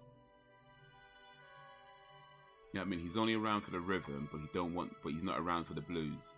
That guy is not your friend. When you're getting picked on and he's running away,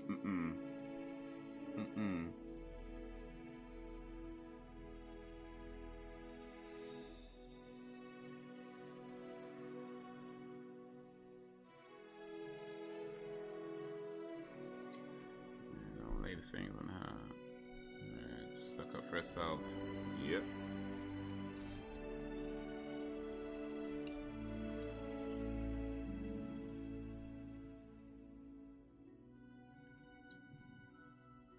Thing is, like, bullies pick on people they think won't fight back.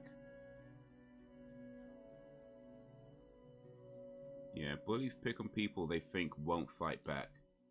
The moment they know that you will defend yourself, 9 times out of 10 they're going to leave you alone.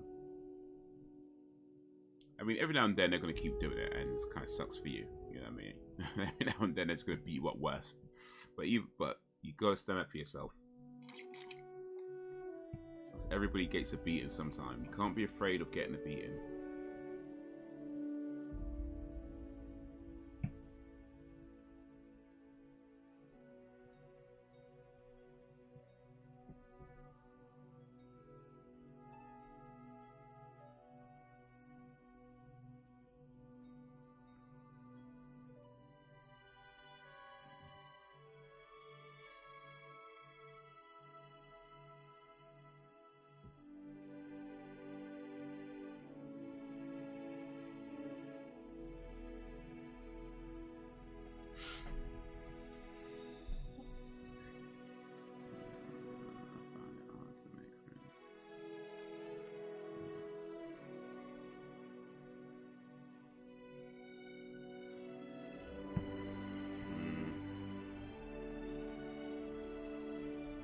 Better to have no friends than fake friends.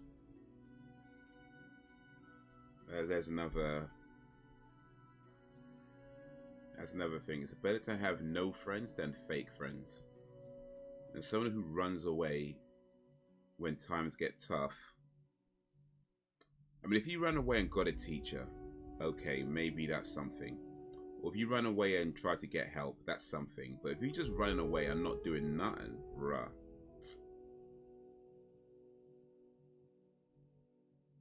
I'm just saying, man, like, the guy leaves you alone to get your ass kicked. Then comes back when the bullies are going and say, oh, let's play games. Nah, man, tell him to piss off. Like, if he's just running away and he's literally just not doing nothing, just running away, he doesn't tell nobody, he doesn't get help. He doesn't bring nobody back. You know what I mean? He going to get the man them. Nothing like that. He's just running away, hiding somewhere. And then when the bullies go, he comes back. He's like, "Oh, let's play games. Let's play games." I was like, "No, you just got beaten up, and he's not gonna." Nah, man. This Jake sounds like an arsehole, to be honest with you, man.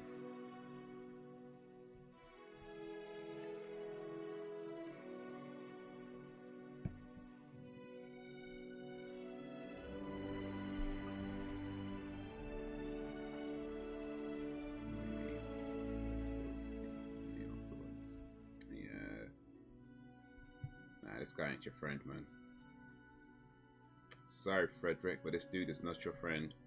Not really. You used to have this old saying when I was a kid. I don't know if they say this anymore, but we used to have this old saying that goes, a friend in need is a friend indeed. And what it just meant is that you can't be somebody's friend only when times are good. You know, when people need help. When people need help, you know, you got to be a friend still. Like, Okay, maybe Jake's not a tough guy. Maybe he can't fight them, but he can get help, can't he? He can tell a teacher, can't he? He can do something when he runs away, right? You know, he can tell somebody.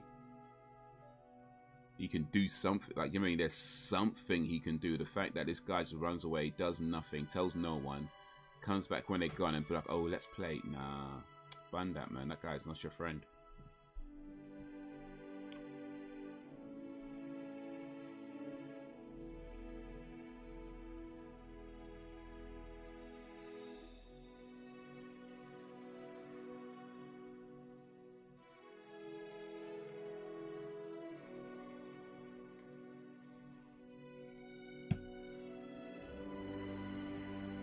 You don't need to thank me.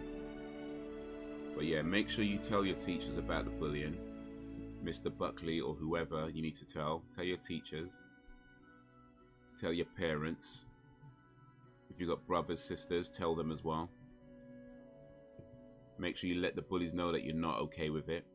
But you really gotta try and resolve it peacefully. Like, you gotta try and resolve it in a good way before you resort to violence. Violence has to be the last resort. You understand? It has to be a last resort, never a first response. But once you've tried to resolve it peacefully and it still continues, then yeah, time to throw hands. Straight up, time to throw hands. Trying to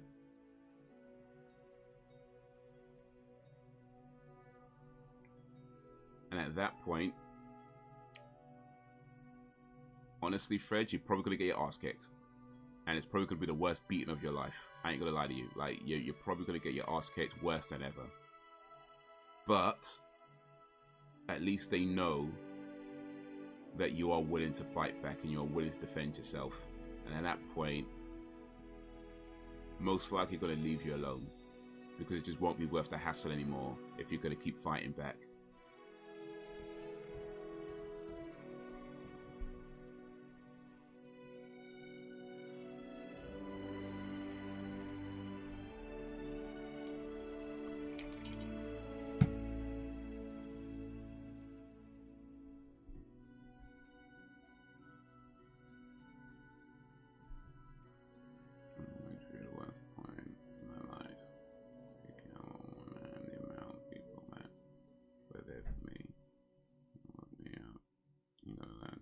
Enjoy your own company. Oh, indeed. 100%, man. That's some real talk right there, Fred. Take heed. Take heed. It's annoying me at times. Oh, she cares. Yeah, then tell your sister. Your sister's supposed to get annoyed at you. That's the point. Supposed to get annoyed at you. But yeah, still, tell your sister. Make sure she knows.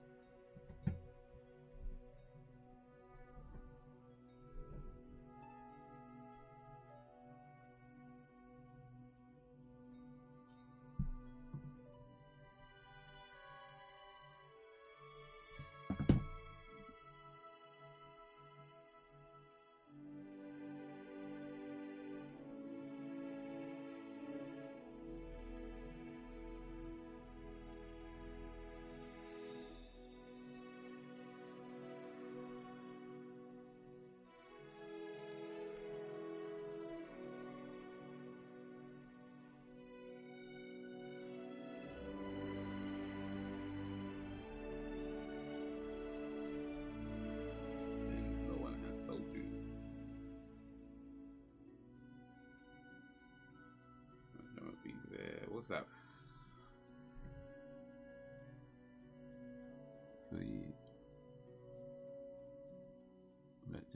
Oh, Terma would be there for you. Okay. Would I? I still went out to buy milk, so I don't know about that. I still ain't got back from buying milk yet, so I don't know, man.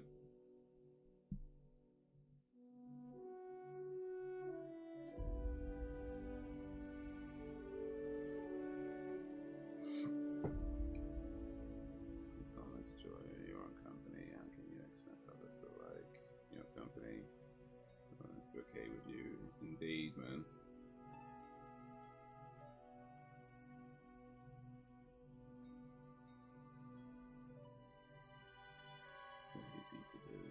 it's not easy to do, but it's got to be done. Nothing in this life that's worth having is ever easy.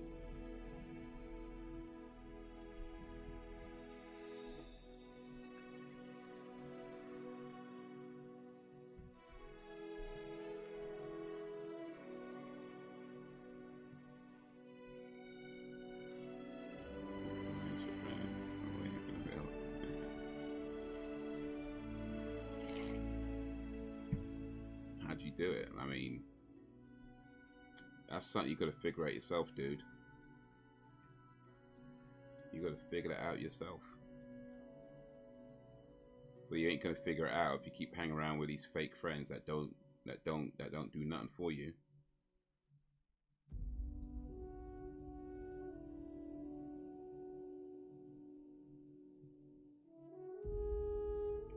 Start by making sure that anybody that you allow into your life, like any friends you allow to be around you, is an actual friend and not just some bozo that watches you get beaten up and does nothing about it.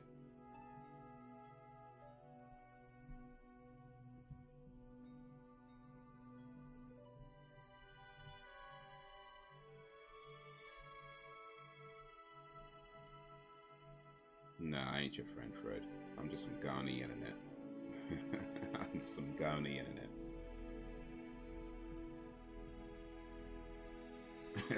Sounds a bit nicer about it.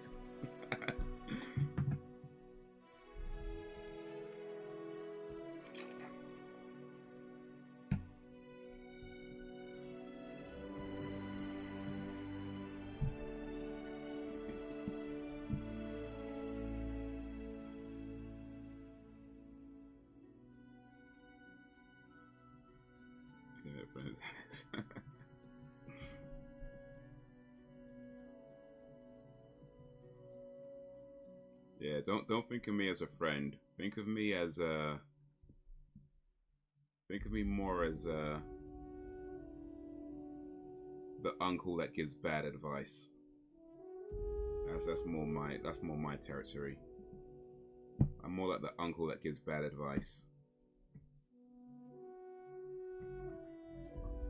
And occasionally I might drop a few gems, but I mostly give bad advice.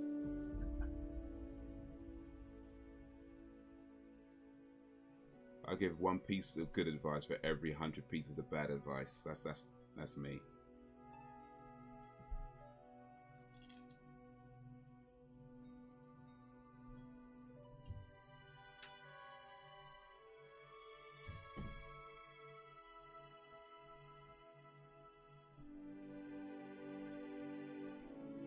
До свидания.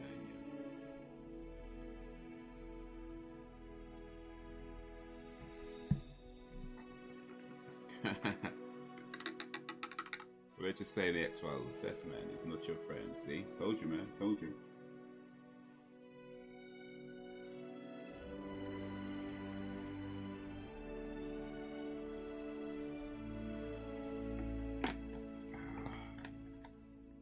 Oof.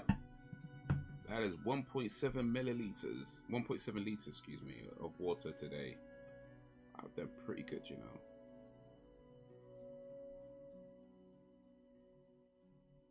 Pretty good indeed.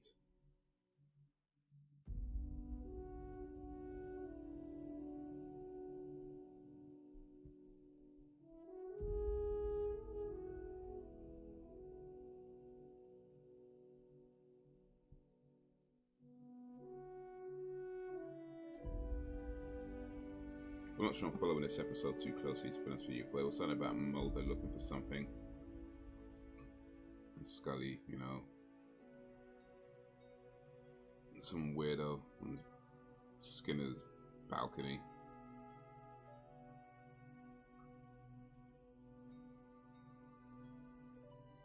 He does give bad advice. He ain't lying. I'm having pieces, Actually, no, I stand by that. That was good advice. That was my one good advice.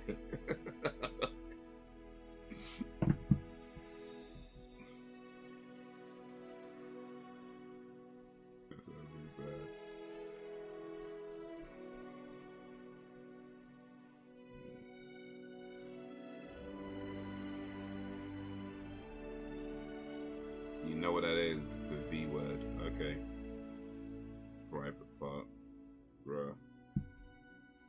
I'm not even going to ask you what you think of it because, mate, I'm still not sure how old you are.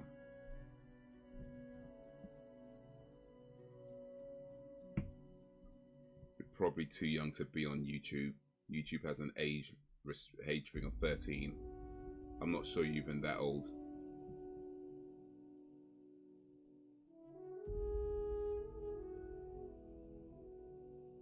To be continued, you know. Alright, well, we got one more episode to go today before we end. So perhaps we'll see the conclusion of this weirdo part. But yeah, that was, what's it called? Tunguska. I mean, I'm not sure I followed it too closely, to be fair. I think I missed a lot. I feel like a lot of these double episodes, I tend to like... It seems to me anyway, a lot of the double episodes, I tend to kind of like miss or not really understand too clearly. Maybe it's because they stretched everything out over 2 episodes. That is a bit harder to follow, but I don't know, whatever. Whatever. We'll get the next episode ready on 0. That's episode 9, Terma. Season 4. We're almost halfway through season 4. So get it ready on 0. Start it in just a moment or 2.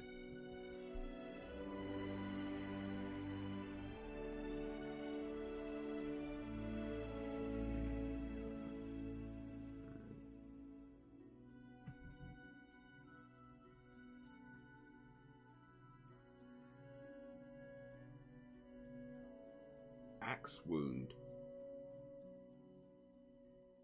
Yeah, see now I know you're a child. Man calls it an axe wound, you know. Jeez. Frederick, you're probably too young to be in this chat. I ain't gonna lie to you, man. You're probably too young to be in this chat.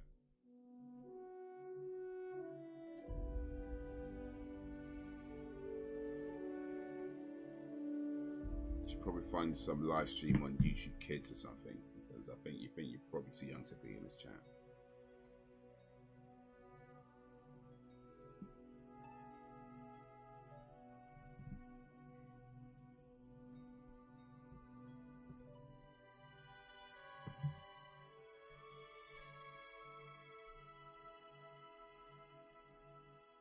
Oh, what that one is about? Well, I ain't gonna tell you. I shall not be telling you. Ask your mum or your dad. They probably won't tell you either, actually.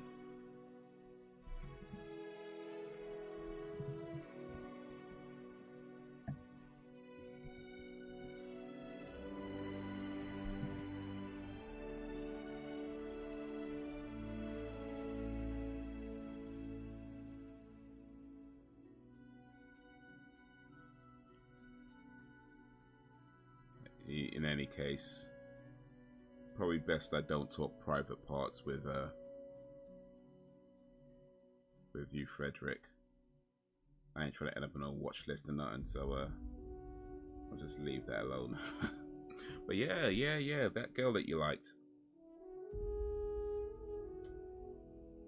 Well, mate.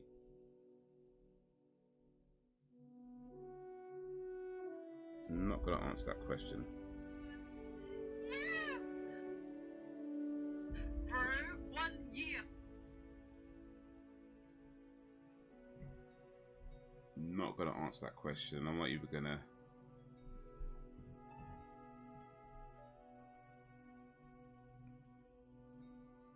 Well, that's the thing, Fred. You can't be scared to ask out somebody you like. Just like you can't be afraid to stand up for yourself.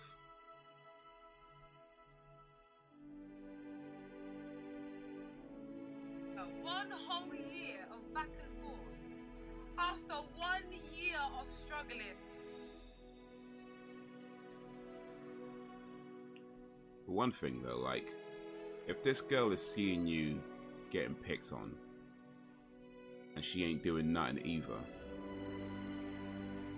then I don't know, maybe she ain't the one for you still. Like, I'm just saying, if this girl's watching you getting bullied and does nothing, says nothing, doesn't try to comfort you or anything, I don't know, man. Does she come over to you afterwards and say, hey, Fred, hope you're well, hope you're okay, don't worry about these bullies? Does she try to comfort you at least? It's not anything? Or she just watching you get beaten up as well and does nothing about it? Pretends that she doesn't see it?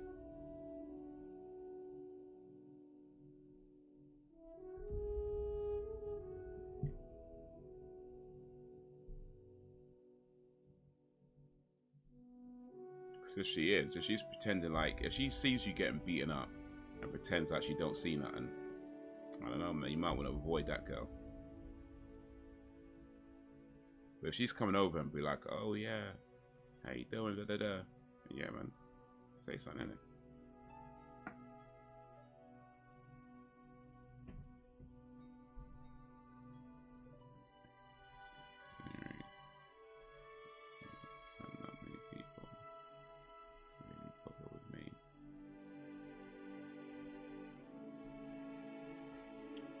Well, here's the thing. If you ask her out, she might say no. Matter of fact, she probably is going to say no. Let's be honest. Like, the odds of her saying no are pretty high. But here's the thing, though. You can't be afraid of getting rejected. You know, in life, you can't be afraid of being rejected. You can't be afraid of getting your ass kicked. You can't be afraid that things are going to go wrong. Because the more you let fear control your actions, the more you just never do anything. Because everything good in this life, everything that is worthwhile in this life is never easy, and it's always on the other side of fear.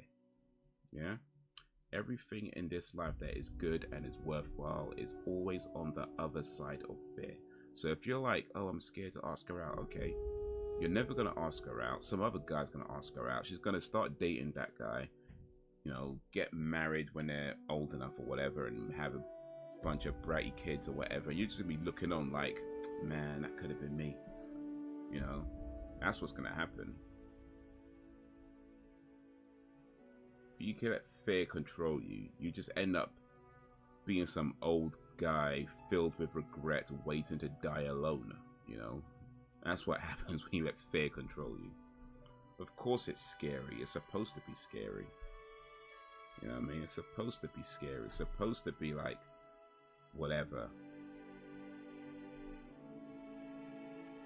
But everything that is good and worthwhile in this life is never easy, and is always on the other side of fear.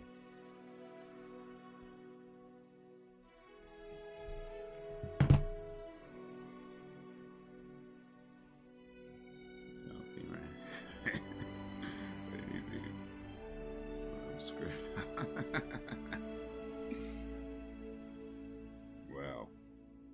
Well, I'll let you know when I return from buying milk. Alright, we got this last episode to go. Ooh, started a little too early, so yeah, Get It Rhythm Zero, episode 9. Last episode of the day. This is called, what's this called? It's called Terma. It's the concluding part. So we're going to start the countdown in 3, 2, oh, let me start again, my bad. Do it again. Here's the countdown now, proper. 3, 2, 1, play.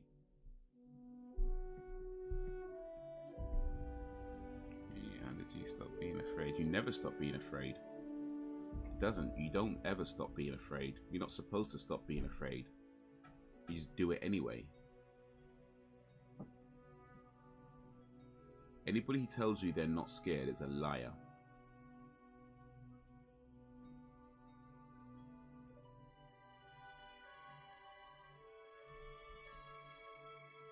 Exactly. Fear can be a good thing. It lets you know that it's important.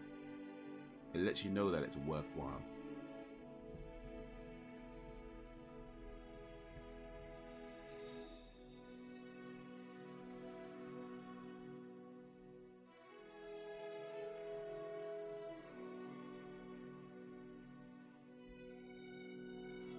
You gotta understand, Fred. There's a difference between having fear and being scared. They are not the same thing. They are not the same thing. And a lot of times people use those words interchangeably. I get that. But the reality is that having fear and being scared are not the same thing. You know, because when you're scared, that's letting you know of a potential danger that you might need to look out for. You know, and that's the type of thing that maybe keeps you alive, keeps you safe, right? Being scared of something when you understand that there is an actual danger or potential danger ahead, so you not to have your wits about you. Having fear is just when, you know, you're worried it might not go your way. You know, you're worried you might get embarrassed if she says no. You know, you're worried that, oh, the bully's gonna beat you up more, even though he's been beating you up already. You know what I mean? It's like that's the difference. That's the difference. So like, fear is just letting you know that you need to do something, and that thing you need to do is important. It's hard. It's, you know, it's not easy, but it's got to be done. Otherwise, you're always going to just be living in fear and never doing anything.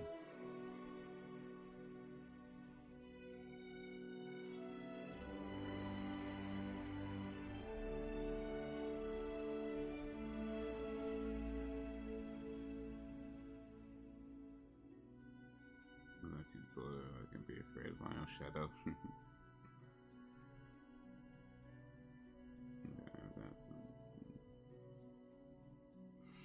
David Duchovny. Government denies knowledge. Gillian and her son.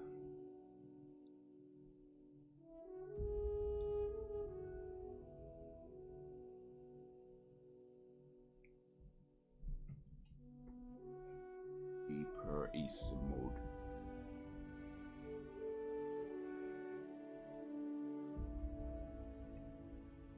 Anyway, in the wise words of David Goggins, stop being a bitch.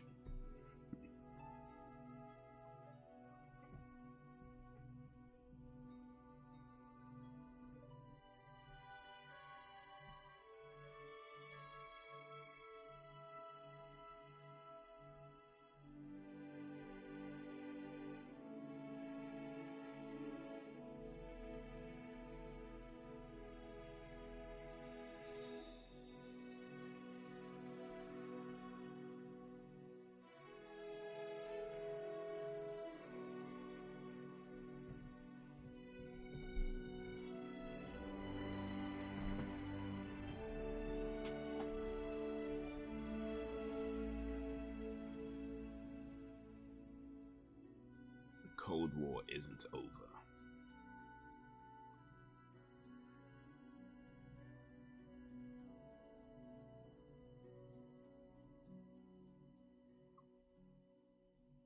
Is he a teacher? He shouldn't swear. Okay, never swear.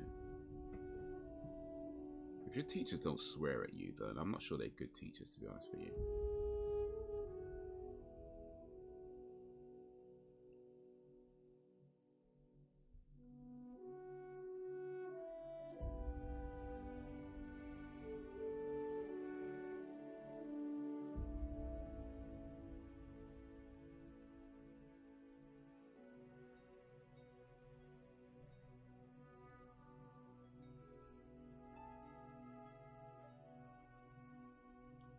Mr. Goggins. Oh yeah, David Goggins. No. It's not a rude word. It's good advice. Stop being a bitch. It's good advice. Like, anytime you find yourself being a bitch, you tell yourself, stop being a bitch, and then you just stop being a bitch. It's good advice. Like, it's, you know, like if you're going for a jog, for example, and you feel like quitting, it's like, stop being a bitch, and you just keep jogging. You know.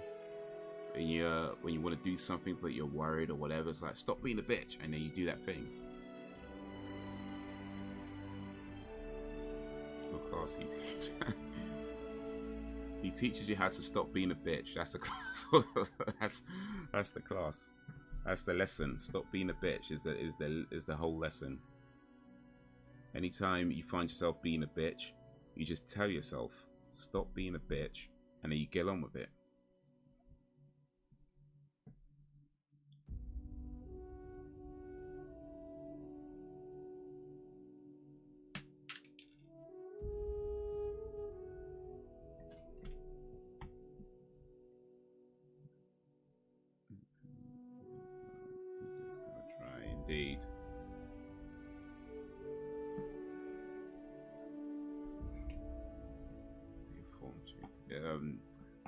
David Goggins is a former, I think it's like a former Marine or something like that.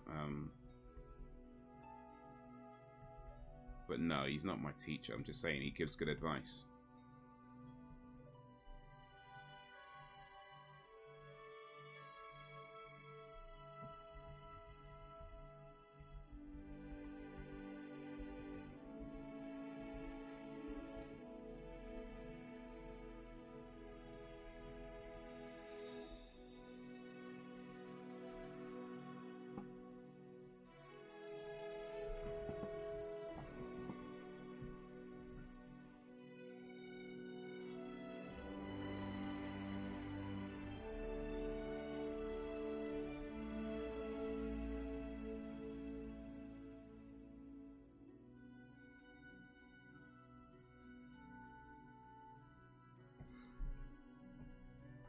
That's so good.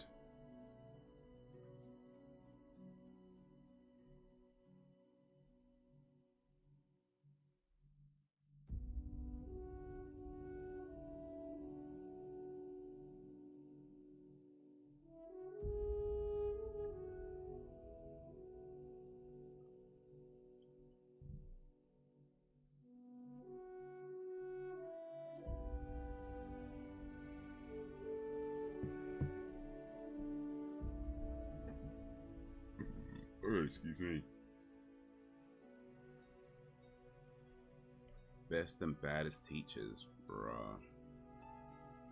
I think my favorite teacher was a teacher I had in primary school called Mrs. Woodford.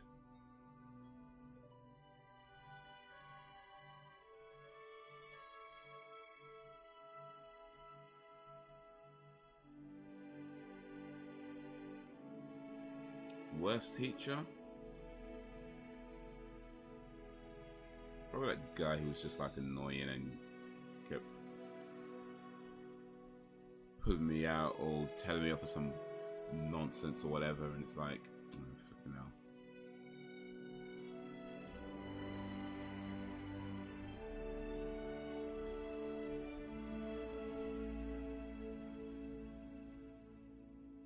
That one teacher you're not sure is like all the rumors about whether he's a kiddie fiddler or not.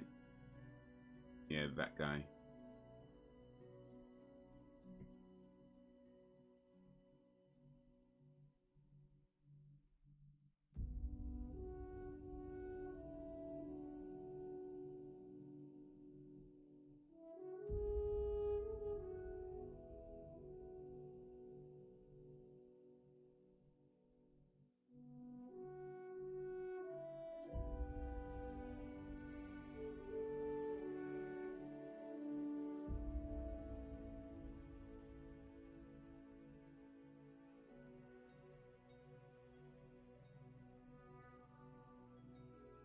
We're just gonna strangle her.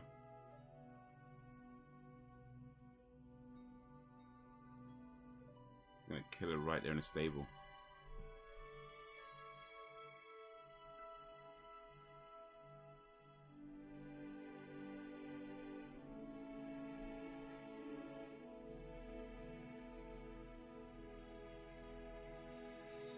Nah, we don't need to talk about the bad teacher.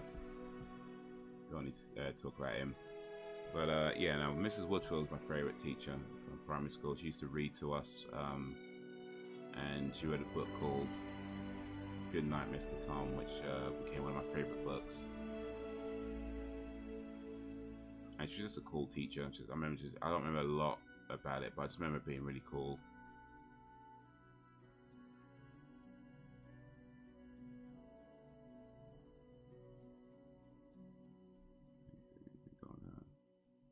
Primary school teacher.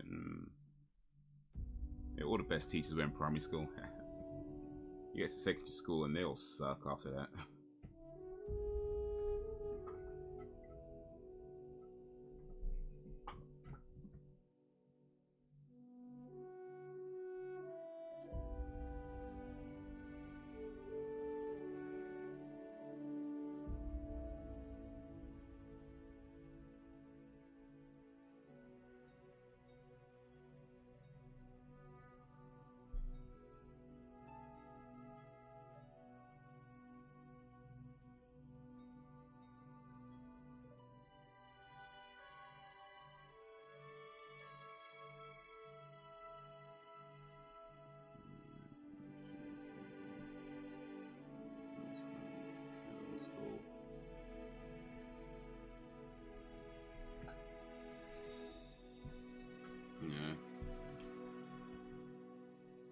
think primary school teachers are generally the best, just because for one thing, primary school is just a lot more fun, really. You get so much playtime in primary school. Like, you get to secondary school and it's all like work and homework and studying, and like, man.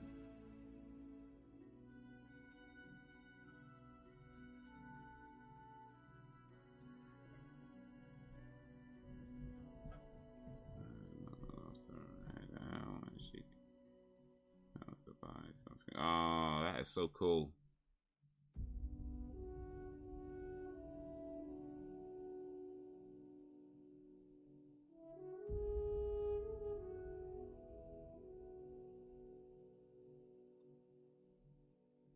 Yeah, that's so cool. That's a good teacher. Never stop teaching. Never stop inspiring.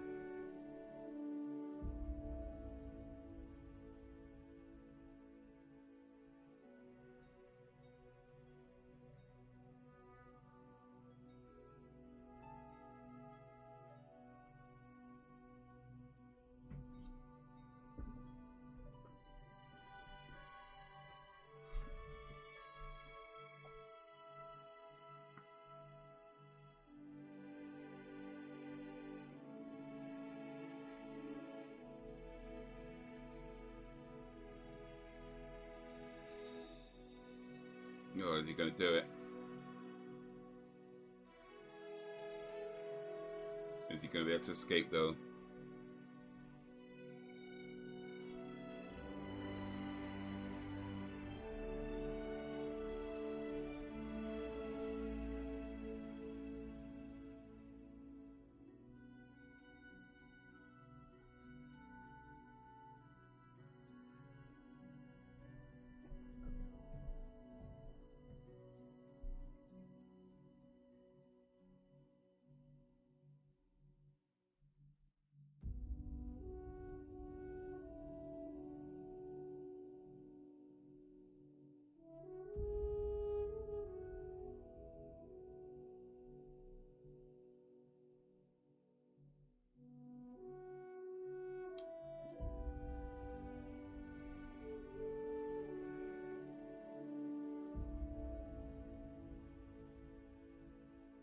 Oh, the brakes don't work.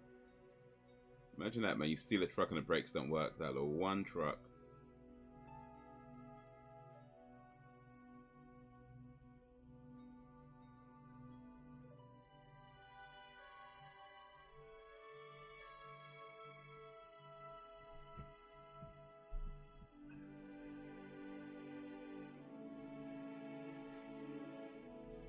This guy want to jump off the moving truck.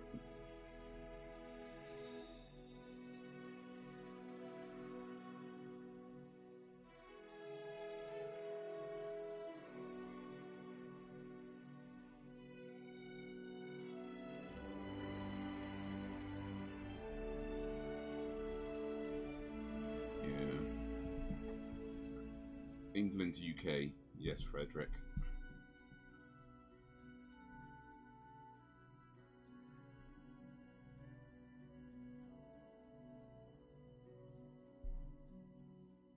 Do you like being British?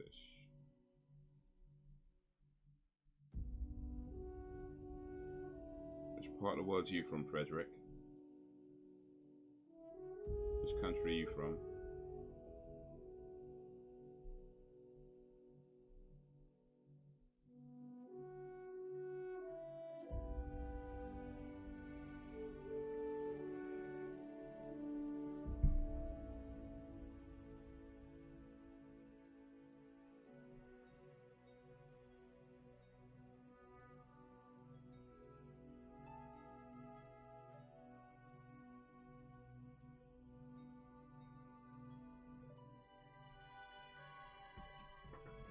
England, UK. Alright, alright.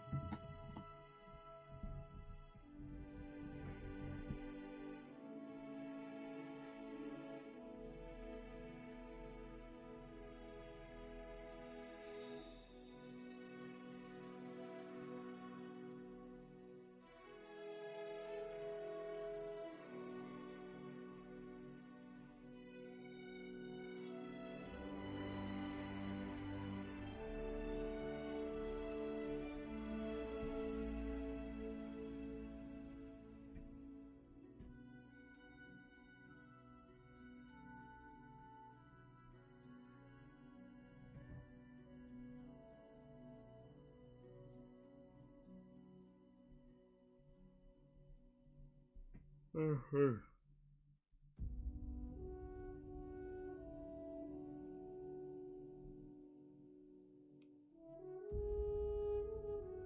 It doesn't suck, right? England isn't perfect.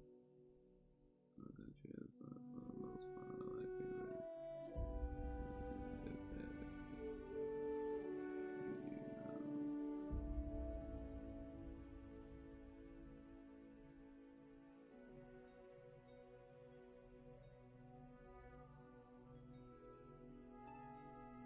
Yeah, we're all in England, UK.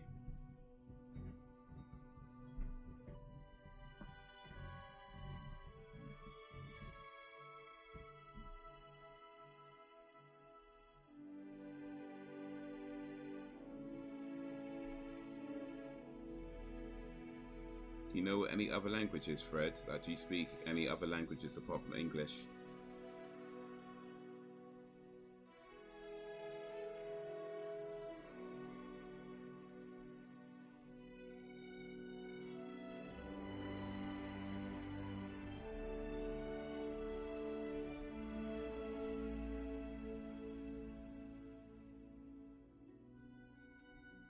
Which languages do you speak?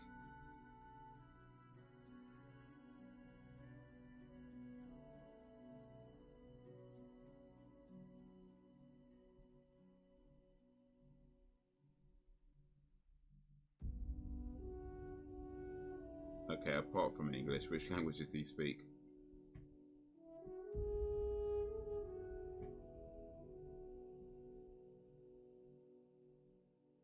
American.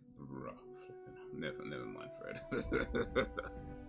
Never mind. Jeez.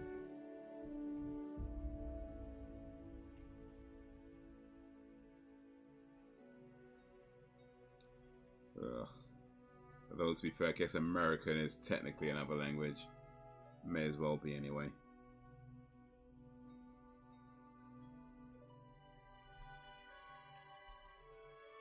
I only speak English. But I'm trying to learn another language though.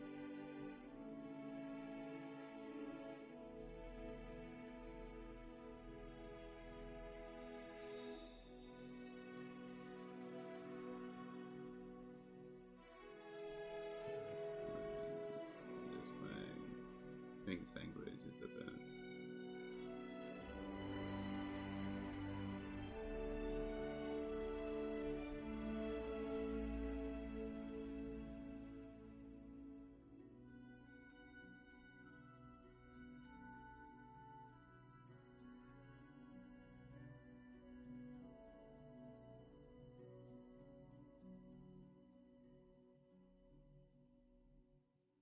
It's called the Yoruba, and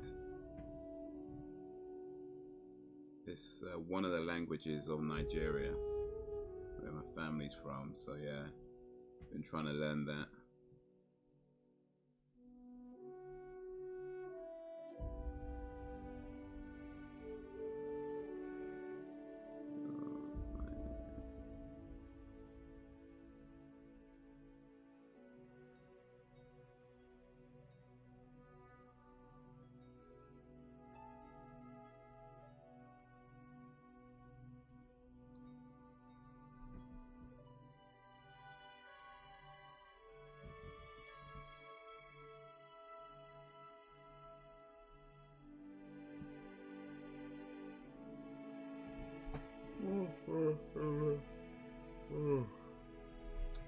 Yeah, many years ago. I have been there before. I've been there twice actually, but a very long time ago, so I don't remember a whole lot. Well, not much on the first trip anyway.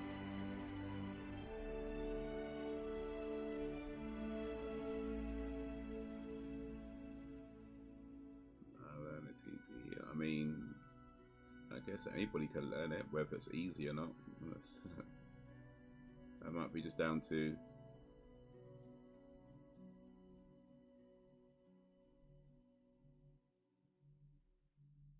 the individual.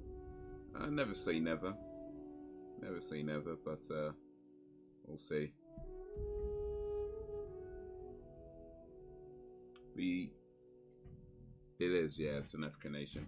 It would be good to go back, I think, as an adult. The first time I went, I was like a baby. Last time I went, I was a teenager, so it'd be good to go again as an adult. But, you know, we'll see. We'll see.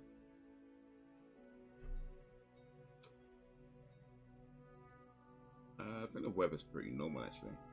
Well, I say normal like compared to UK. At least it was when I went anyway. I don't know.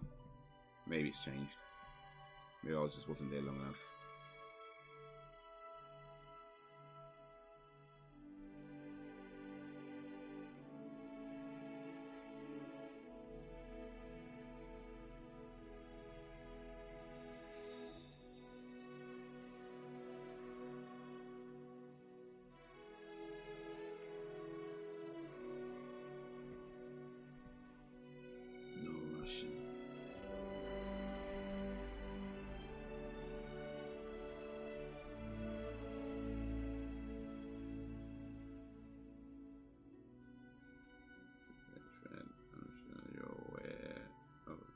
Slang, yeah. British slang very varies though. I mean, depending on which part of the country you're in, and even then, like which part of that part of the country you're in, slang can vary. You know, like London slang is maybe different to Manchester slang. You know, or Liverpool slang, and so on. And there's similarities, I think, in some across the board. There's like definitely similarities, but there are like it's not always the same. Like there's, you know what I mean? Like depending on which kind of part of the city you're in, you're gonna find different slangs.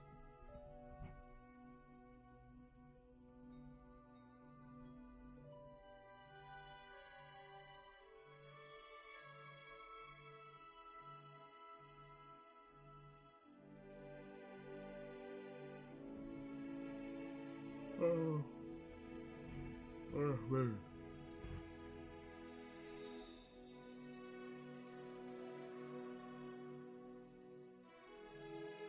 Red hot knife, you know. These man ain't playing.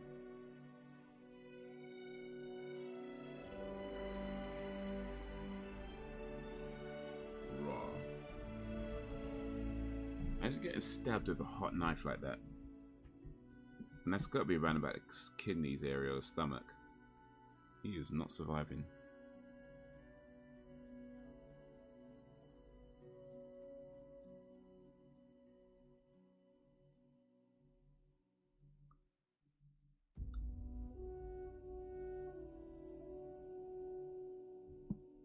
Oh,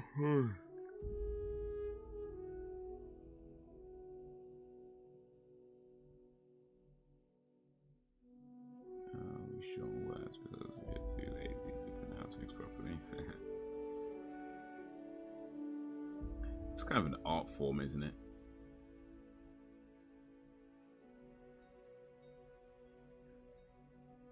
It's like we shorten words that have already been shortened. You know what I mean? Like, you have I am, right? Or let's say I am going somewhere. That's like the full thing. I am going somewhere. But then that gets shortened to I'm going somewhere, right? I'm going somewhere.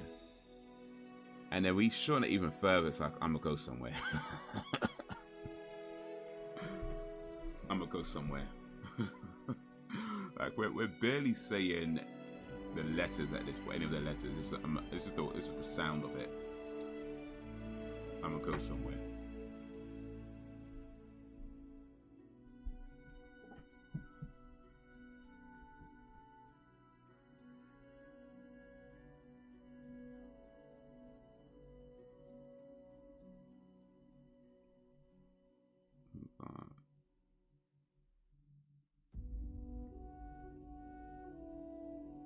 The England part. You live in the England part of England. Are you trying to say you homeless or something? Like, what would you, what do you mean? Like, there's like you said, there's Manchester, there's London, there's Liverpool, there's Leicester. There's a lot of different places in England, as you pointed out, Frederick. Which one of those? You don't have to give your whole address and nothing. I ain't trying to get there. I ain't trying to say that. Don't need that. Don't need like your street name or whatever. Just city, town.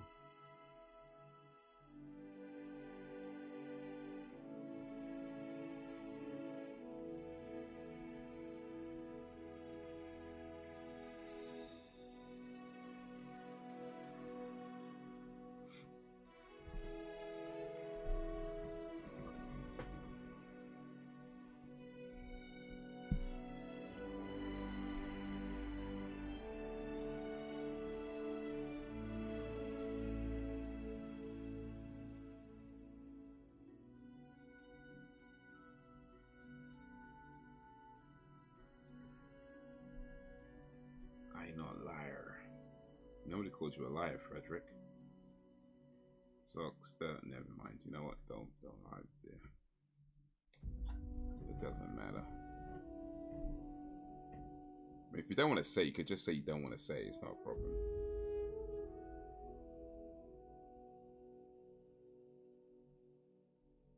If you'd rather not answer a question, it's fine. Just say you'd rather not answer it. Like, it's not a problem if you don't want to answer a question. Just say it. Just always gotta say, I don't want to answer that question. It's cool. We'll leave it there.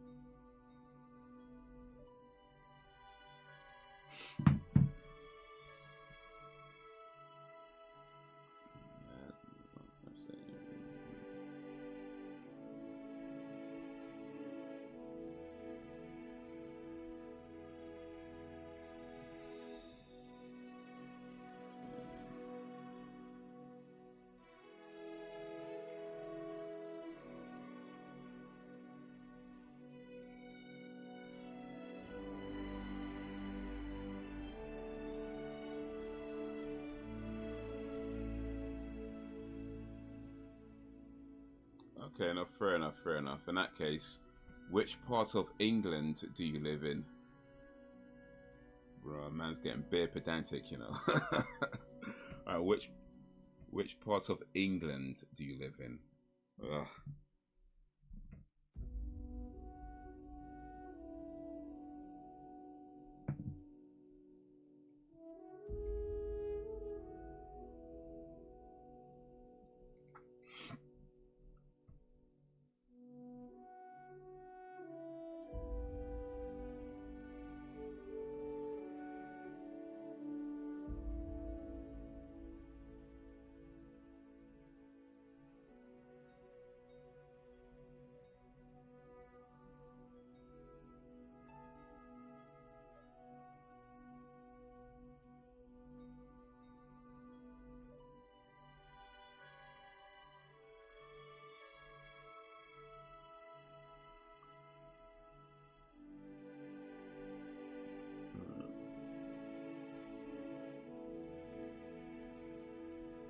City. Alright. What's the name of the city?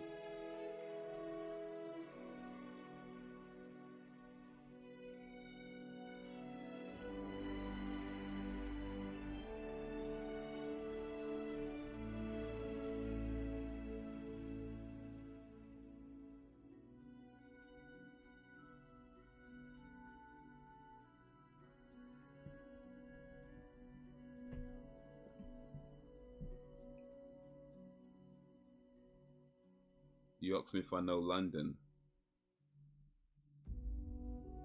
the capital of England. Yes, I'm aware of London. I've heard of it. Yes, Fred. I've heard of London in England. And yeah. I've heard that name before.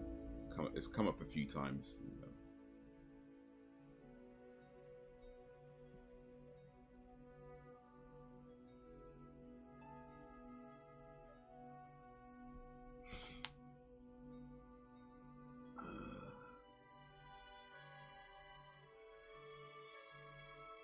Oh,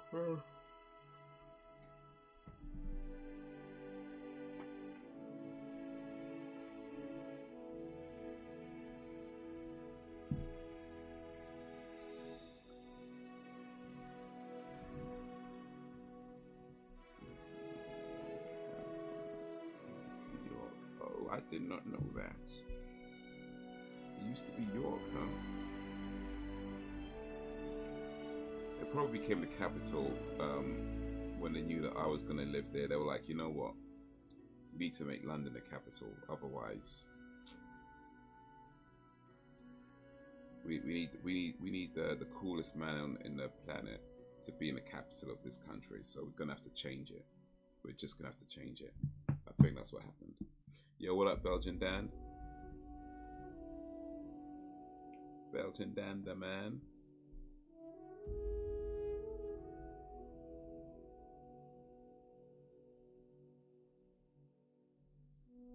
How's your day going? How's your day been? Appreciate you joining this live stream.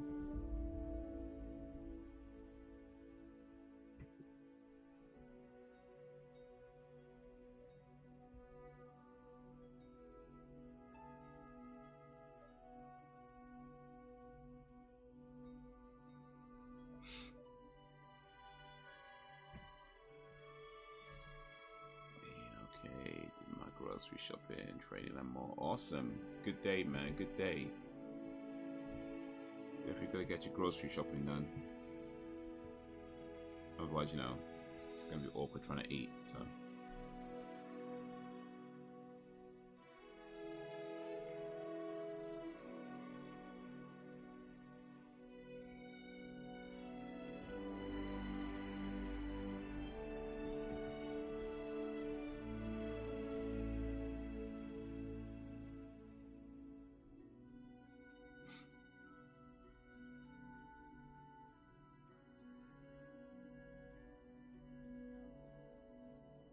Off the record.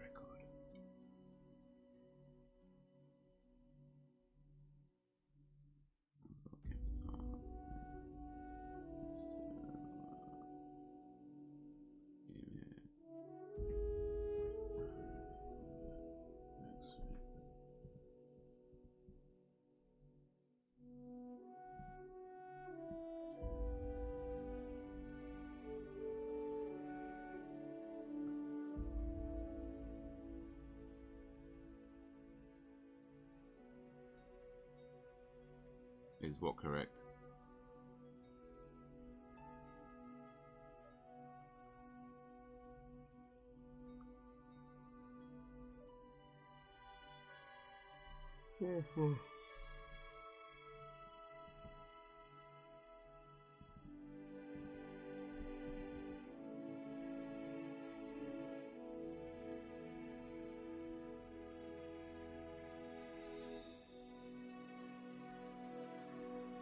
Winchester or Capital? Oh, I don't know. Can you do me a favor regarding audio? Again, I mean, I haven't changed anything from yesterday. Well, since, you know, we did that. Is it too okay? What's too low or what's too loud with the audio?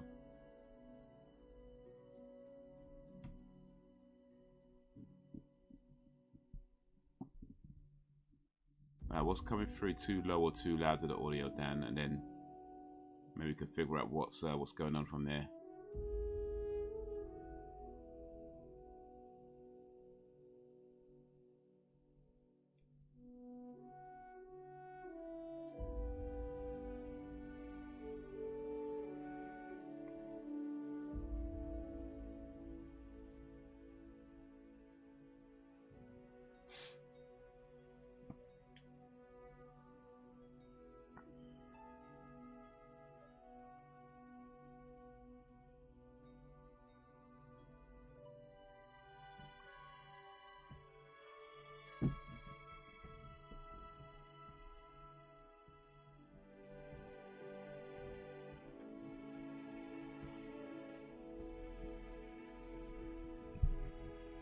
back to the refinery.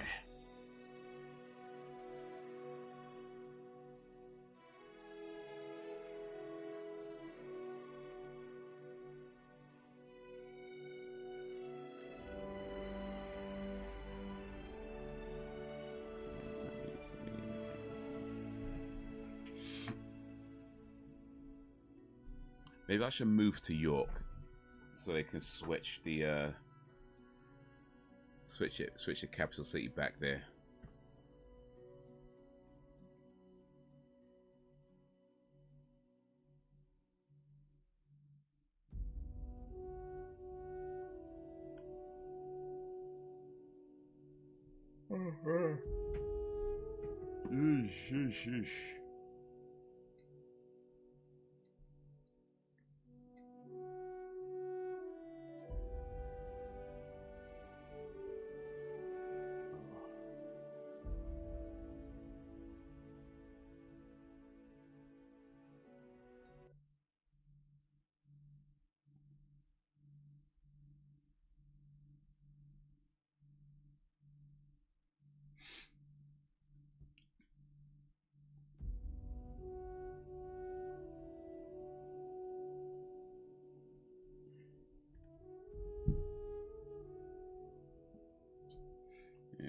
I don't know, maybe I was just too far away from the microphone or something.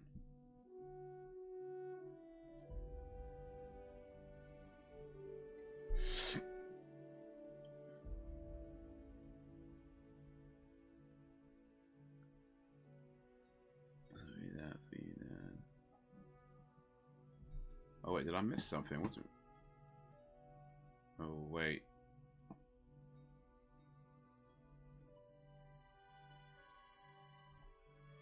I think I was missing stuff in the chat, you know.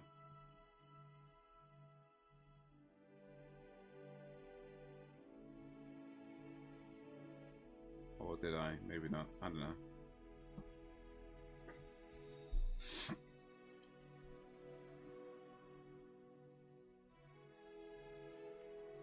Oh, that's look nice. I've only ever been to the new version of York. Maybe I should try the old version. See what they based it on.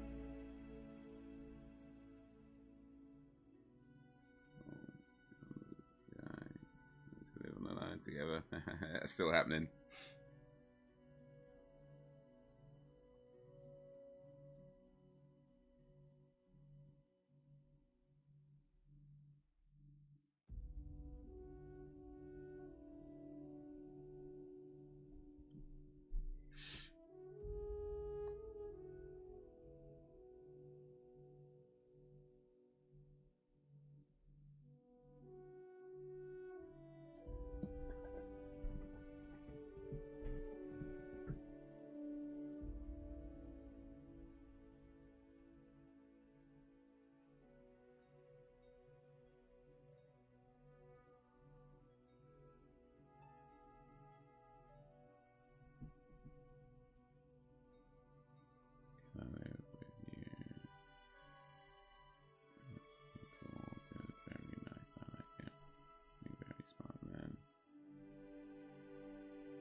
Live with who?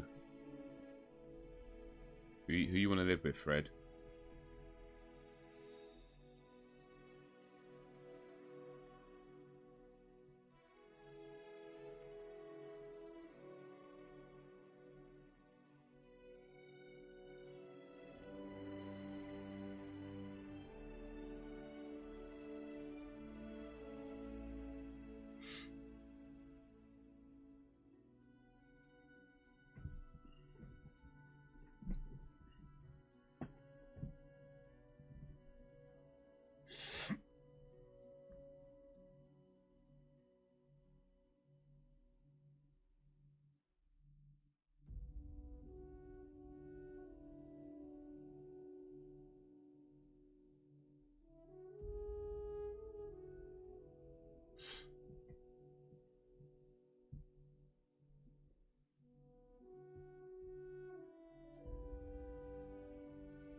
Fred. Yeah, in about 20 years. That'll be good. No lie. Yeah, maybe that's the problem, Fred. To be honest with you, that actually might be the problem.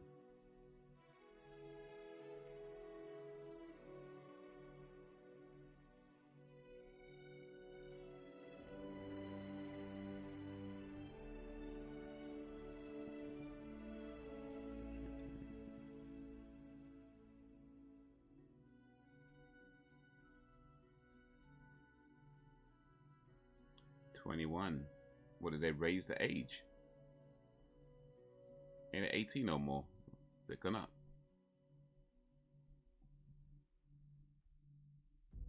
We ain't Americans though.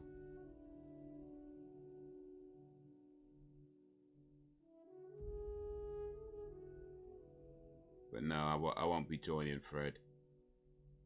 I'm not a drinker, so I'm gonna have to sit that one out.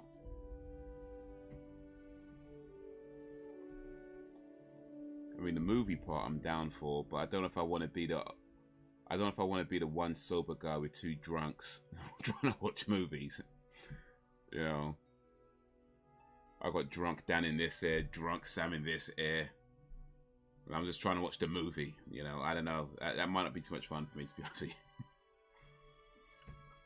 So yeah, I might have to sit that one out. But that was what was that? Terma? I don't know what it was called. But that was the last episode we're gonna watch today of the X-Files. It seemed okay, but yeah, it was a bit hard to follow, to be honest with you. I like the first episode. That's my favorite episode today. That first episode. You know, when they show the Smoking Man's history, kind of got to learn a little bit more about him. I like that episode the most today. These last two ones were, I mean, I don't know, maybe they were good, but bro, I don't know. But anyway, next week it's 10, 11, 12. So next week we get to about the halfway point for season 4. That's the plan, at least, anyway. Hopefully you guys enjoyed and was able to follow it a bit more than I did if you were watching along. But you know, Mulder believes in aliens. Scully kind of doesn't, but should. I guess that's pretty much what happened. Smoking Man did some skullduggery, of course, because he's a Smoking Man, and Krychek turned up again with the thingies in the eyes, and I think that's pretty much the episode. So yeah, hopefully that's what I got from it anyway. Hopefully you guys got a little bit more. But anyway, let me come over here and just chat to y'all for a little bit before we depart ways today. Actually, you know what? Before we end today, before we even start chatting, quite frankly,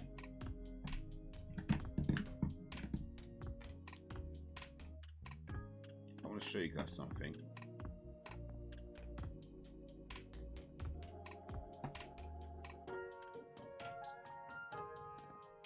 So this is David Goggins, by the way. Make sure y'all can hear what I hear. Life will fuck you up if you're not fucking ready. Sorry, life didn't put nice silver spoons laid out for me. Therefore, my language is a little bit raw. Because why? In some situations out there in life, shit is fucking raw. You want the real deal? You want to hear the real deal? Come to my side. If not, go do you. Stay hard. Not everybody out here is trying to fucking offend you. Trust me. A lot of you out here are looking to be offended. No matter what someone's trying to do, me, for instance. I'm trying to inspire people to be the best they can. To get the fuck out of bed. To get after it. To be better than who they fucking are. When I'm saying bitch, I'm usually telling you a story about how my bitch ass didn't want to get out of fucking bed. How I didn't want to go run. How I didn't want to do something. I'm not trying to talk about females. So you females out here who are trying to use my words twisted to say I'm using bitch all the time to my females, you're wrong. I'm never talking about that. For instance, another instance, I'm using a story about my life growing up, how some kids call me the N-word. I'm telling a group of people this shit. Guess what happens? I'm telling them a story about how I got called the N-word. They get fucking offended by someone calling me the N-word like I'm calling them the N-word. We live in a very soft, weak, mental society. people. When I say fuck, motherfuck, shit, guess what? I talk about real life situations. I don't give a shit if you can't share it with your fucking kids. Your kids are probably getting bullied. Your kids are probably going through hard times. Your kids are probably hearing a whole bunch of shit, and they gotta process that shit in their head. Trust me, my cussing, my saying fuck, and all this other shit, that's the least of the problems in this world. We have major problems out here. People want to water down hardcore situations. Once you leave the house and your mommy and daddy and the comfort of your friends aren't there anymore, society will kick you in your fucking ass. So when I say bitch, I'm usually talking about myself. I've never talked about a female. On top of that, when I say fuck, it's a fucking hard world out there. I'm not going to say, hey everybody, life is really tough. Therefore, please be careful out there. No, life will fuck you up if you're not fucking ready. Sorry, life didn't put nice silver spoons laid out for me. Therefore, my language is a little bit raw. Because why?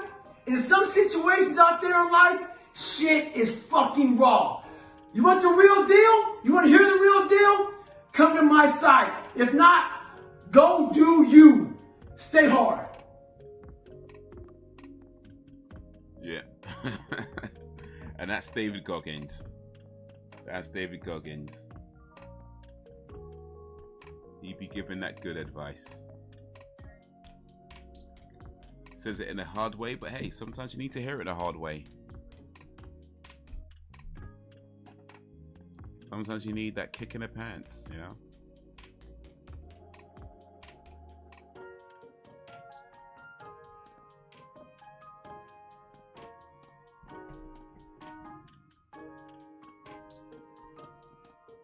You ain't lying indeed.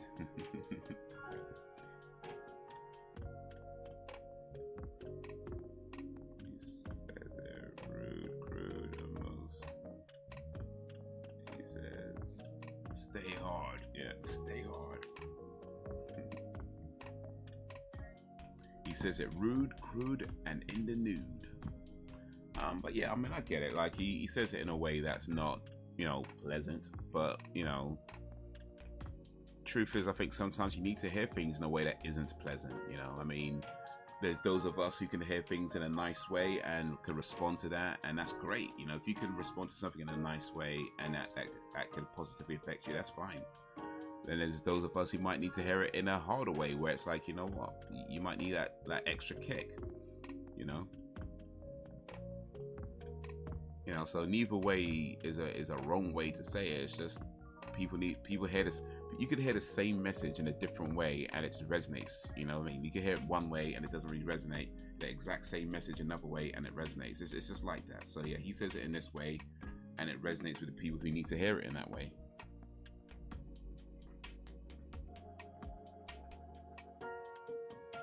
I mean, he's not insulting anybody or he's not putting down anybody. He's just, yeah, like you say, he's just not sugarcoating it either.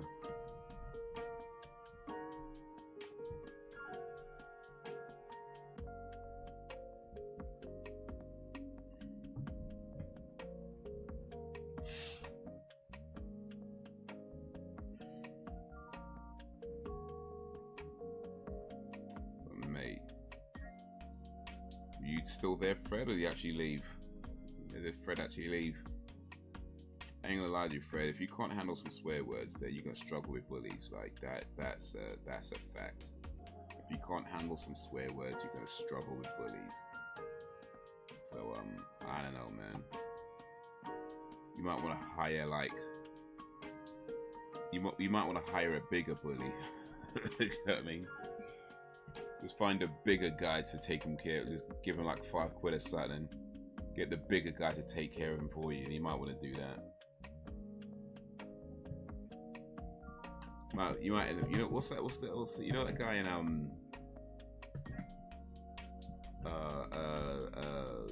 The Walking Dead? What's that guy, Eugene? You know that guy Eugene? How he lied to about who he was and where he was going so he can get protection. I'm saying, Fred, you might need to be like that guy. You might need to be like that guy. Like use your wits to get other people to protect you. You might need to do that.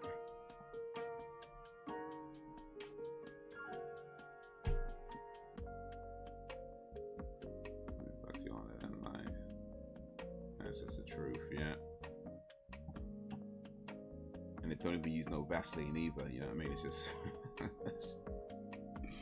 it's just dry, thick, raw.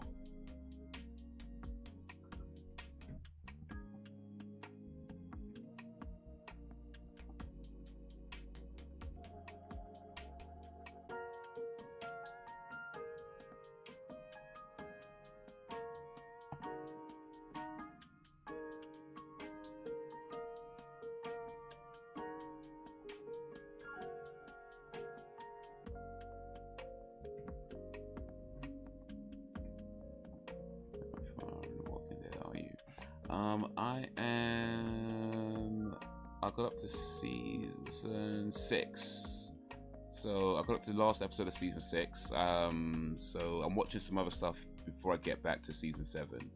But yeah, the last episode of season 6, where, I mean, I don't want to say too much in case anybody hasn't seen it, but it's where they meet the guy they've been hearing about.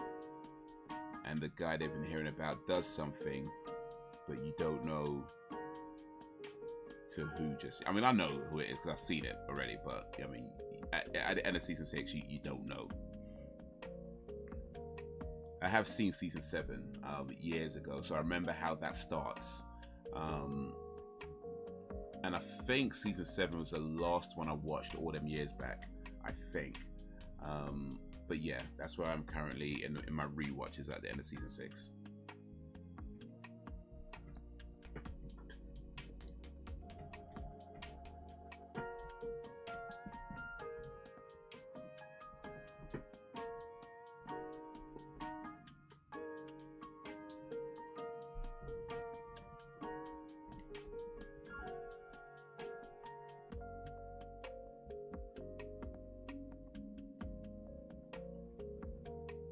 I would say that one of the deaths in Walking Dead was, I mean, even when I was watching it way back when, right, way back in the day, one of the deaths was actually spoiled for me. Like, I knew a character was going to die because, like, I saw somebody post something about it, and so it kind of spoiled it for me. But here's the thing, I feel like this was maybe one occasion where the spoiler might have actually made the death better for when it actually happened.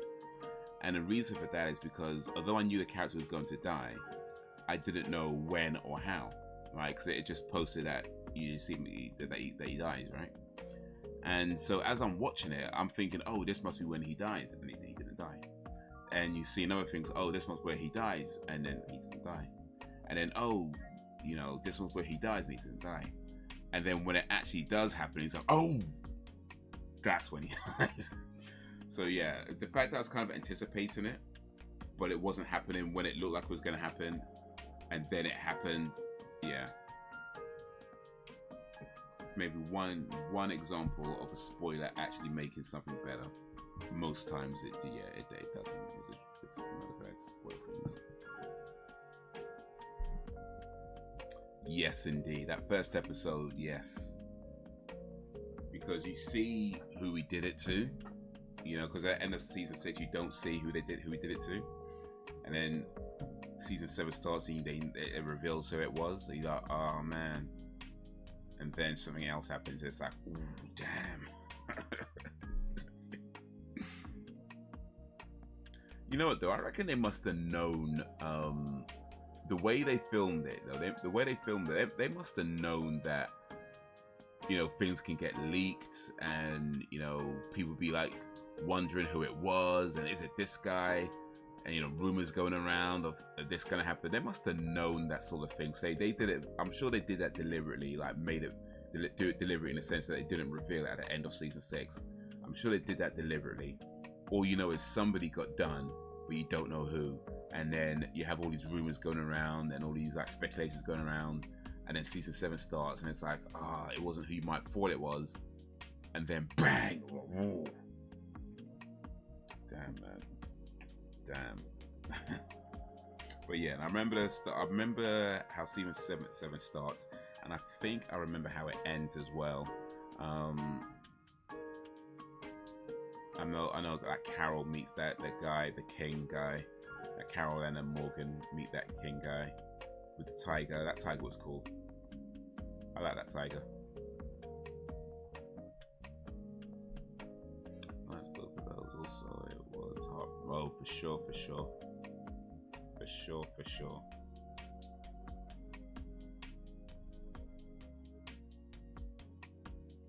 I do think that one of the most interesting characters for me has been Morgan. Even though he's not in it a lot, and he kind of comes in and out quite a bit throughout the seasons, but he has been one of the most interesting characters because like it just feels like every time you meet him, he's in a completely different stage of his life. You know, like when you meet him in the beginning, you know, he's the father and he's just trying to look after his son. You meet him later on and he's completely lost his mind. You know, you meet him later on and then he's kind of like found peace. You know, so you just meet him at these various stages of his life. So he's been a really interesting character to watch, even though he's not, you know, kind of just consistently in it.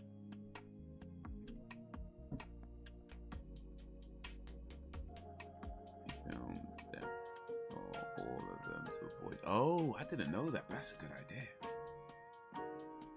That's a good idea. So you don't know which one they're gonna go with, and even the cast won't even know. It could be any one of us.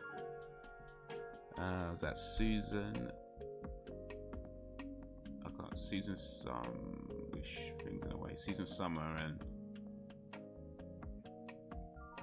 Pippa Laurie passed away a few days ago. I don't know who they are, but rest in peace to Susan Summer and Pippa Laurie.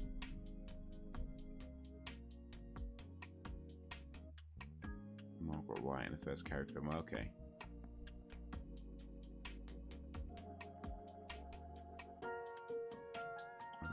Saw Morgan again, yeah. But yeah, I really liked how they developed his character, and the way they managed to do it without him being in it that much is really good. And especially when he gets to that point where he's in that sort of no-kill phase of his life, and he like really just didn't want to do it. And that guy who he ended up saving, even though he had every reason to kill him, ended up saving him. And then that same guy ended up saving, was it Tori? No, that's not her name. Tara? I can't remember the name, but he ended up saving one other girl. Who then ended up saving Carl. So it's like, it's all kind of connected. Like, had he killed him, would that mean that? But that's the thing, though. It's like, you just don't know, isn't it? Because in this case, had he killed that guy, then possibly Carl would have died. But then, to be fair, had he killed that guy, then that other girl wouldn't have been involved anyway, because she wouldn't have been there to get caught by him. So I don't know. That I feel like that one might not necessarily work out too much. I think because she was only there because Morgan brought her in. You know, and had he killed him, then he would have had to bring her in. So yeah, no, I don't think that one works anyway. Actually, that would not work. Now Morgan should have killed him. Yeah.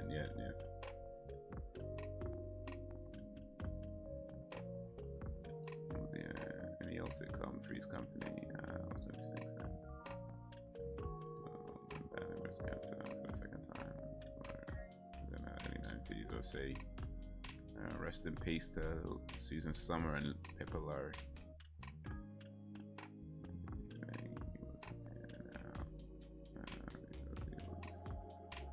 Always that's him, yeah, no, for sure. And then right now we've got Carol go through her maybe second change. Carol's the character that changed a lot. Like when we see her in the beginning, and she's very much the she's literally the battered housewife at the beginning, and then she goes from that to the not taking nothing from nobody, and then from that to I don't know if I could do this anymore.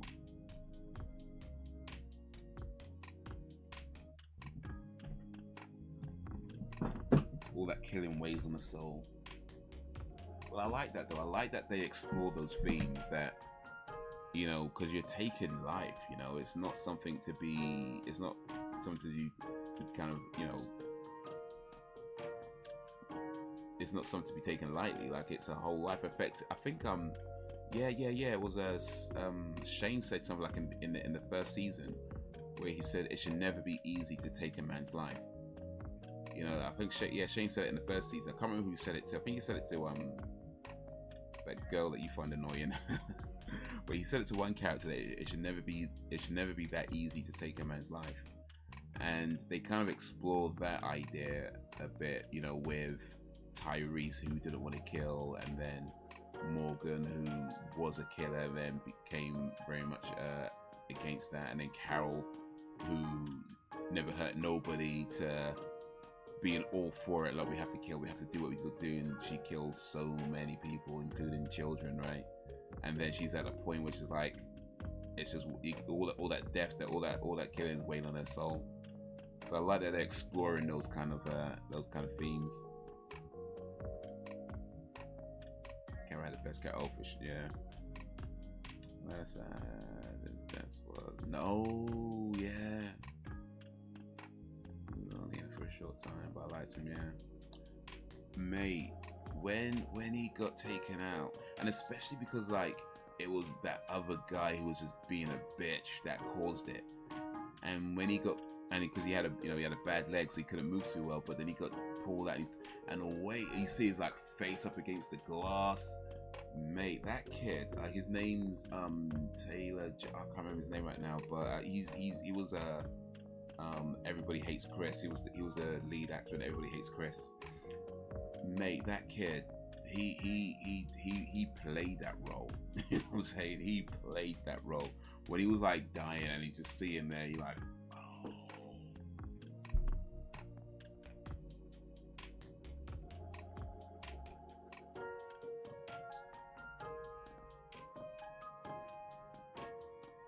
Mate, he plays the hell out of that role.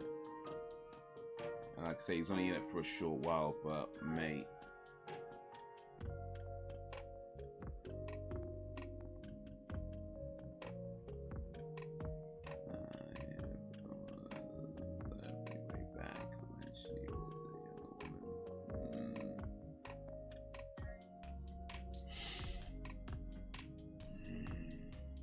that's definitely up there. I'll say, I mean, well, yeah, I might agree that's the saddest death, actually. I mean, trying to think, is there, I mean, all the deaths are sad, of course.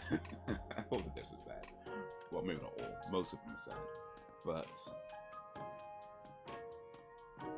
yeah, that probably was the saddest one. I think that was definitely the one where, especially just the look on his face when it happened, it definitely stood out the most.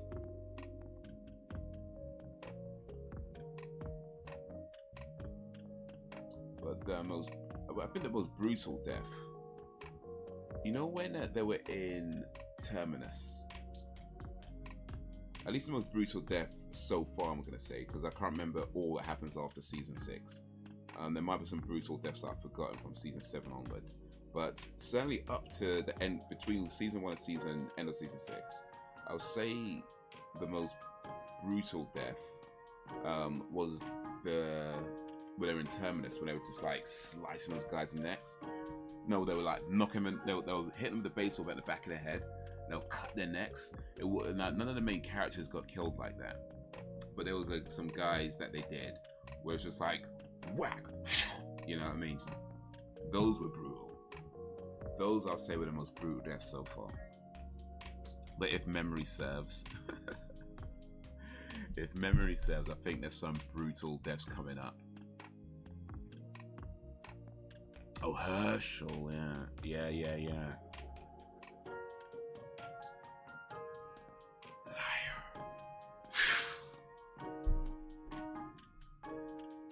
Wish no one was in it. How long ago I suppose his death was important for the emotional response, yeah. And when Tara woke up from her coma, and she was like, she said something about, I need Noah to keep me company or something like that, or I need Noah to protect me against you guys. She said something along those lines, because she, of course, would have known at that point. Mate, But you know what else I've noticed actually? That what they do, like every now and then they'll make a reference to like an older season and it be something that they learned. You know what I mean? Like for example, like when Glenn knew, I think in season 6, there's a part where their truck, their what's it called, like the mobile home truck breaks down, and Abraham saying something like, oh, it needs a new something or other, right? And Glenn was like, oh yeah, it's just right here. And it's like he knew that because that's what Dell taught him. You know, Dell taught him everything about like the trucks, and of course Dell's not here no more. But they'll do stuff like that every now and then where they'll make a reference to something that they've learned from a character that's died, like Carol saying, looking up at the smoke when I think Rick was saying something like, we don't know if the fire, we don't know if it's still burning or not. He said something like the fire, we don't know if it's still burning or not. And Carol looks up at the smoke and was like, it's not. But that was something that she learned from that young girl who said about the was it Micah? Who said about when the smoke's black, it means it's still burning. If it's white, it means it's stopped. So they'll do things like that every now and then, where they'll make a reference to something they'll learn. They learned from a character that passed away, and it's kind of like remembering them, but in a real sad way. It's like, I know you learn. I know why you learned that, but.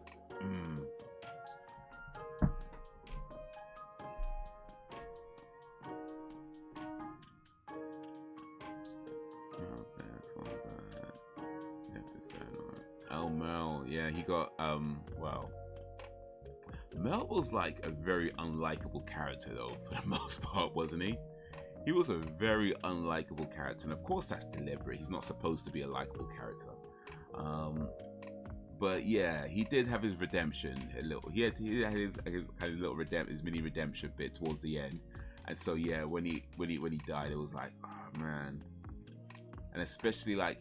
Even as much as an arsehole Mel was, you know, it's still Daryl's brother, right? You know, that's still his family. It's still someone he's got to look out for and take care of and all that. So, yeah, man. Merle.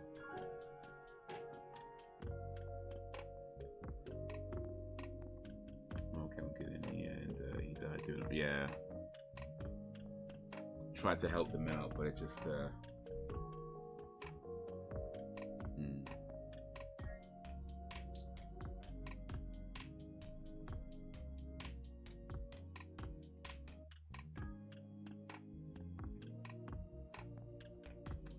redemption arc, yeah.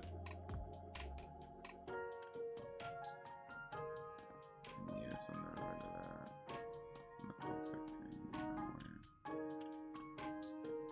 US is on red alert. Okay. I reckon the US is probably gonna be fine. I think the US are probably gonna be fine. I don't think you guys need to worry too much, but anyway. Fear is a currency.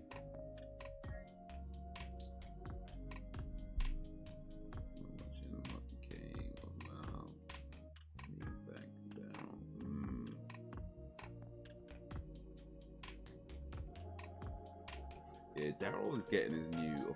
I don't know, it might be out already. Actually, I don't know, but if it's not out already, it's coming out at some point. But Daryl is getting his own spin-off series on The Walking Dead. It's called The Walking Dead Daryl Dixon. I mean, I don't know how The Walking Dead ends, so I assume he survives it if he's getting his own series. But I don't know if that's a good idea. Like, they should probably just like kill these things off. Let's let it go. They did like Fear the Walking Dead, and I watched a few episodes in that. It wasn't really that interested in the end. There's another one like The Walking Dead with Negan and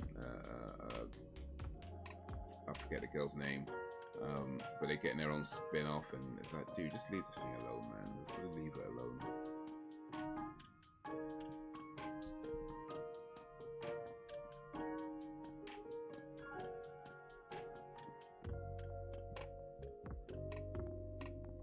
Actually, and let's read about it. Yeah, I did hear about a 6-year-old passing, but yeah, that was sad, man. It's real sad.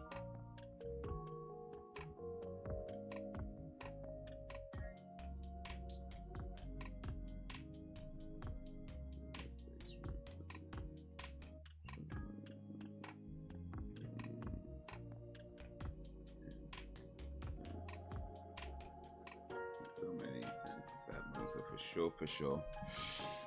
For shizzle, manizzle.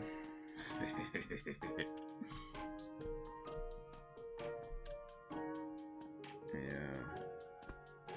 But yeah, I'm watching an anime series right now called JoJo's Bizarre Adventure. So I'm watching season 1 of that. It's 26 episodes, but they're only like 23-minute episodes, so it's not very long. But once I'm done with that, I'm gonna get back to The Walking Dead for season 7. So yeah, there's a few things I'm trying to watch. JoJo, not Dojo. JoJo, Jojo. JoJo's Bizarre Adventure.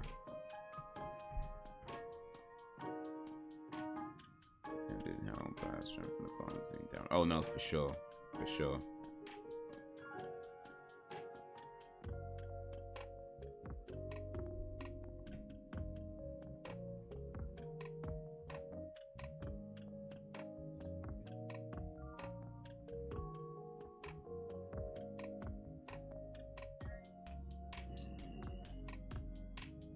I say another death that's pretty sad actually. Do you remember what's his name? D Dog? No, T Dog. Like I think his name was actually Theodore or something, but they called him T Dog. When he died protecting Carol, because he'd already been bitten, and he just used like the last bits of strength he had to get Carol to safety.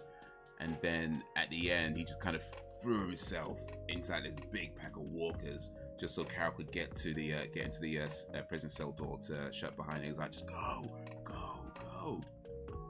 Man, that was a sad death.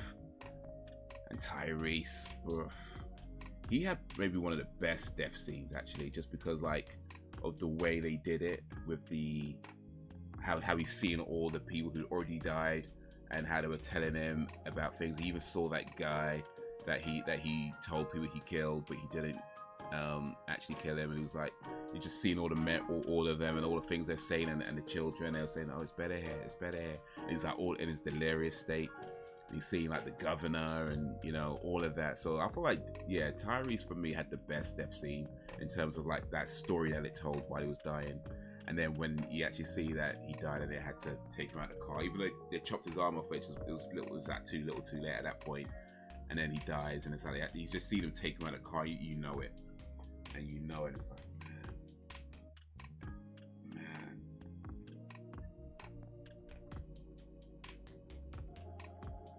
T-Dog was a real one. Oh, for sure, yeah, man. Because I like with T-Dog what they did with his character, where in the beginning he was kind of clumsy, kind of a bit of a klutz, like he was dropping things, making mistakes, getting cut, all that kind of stuff. He had his own kind of delusional, delirious state for a little bit as well. But yeah, he came in the end. He came through, man. He came through, and he last bit of bravery to get Carol to safety. It's like, man.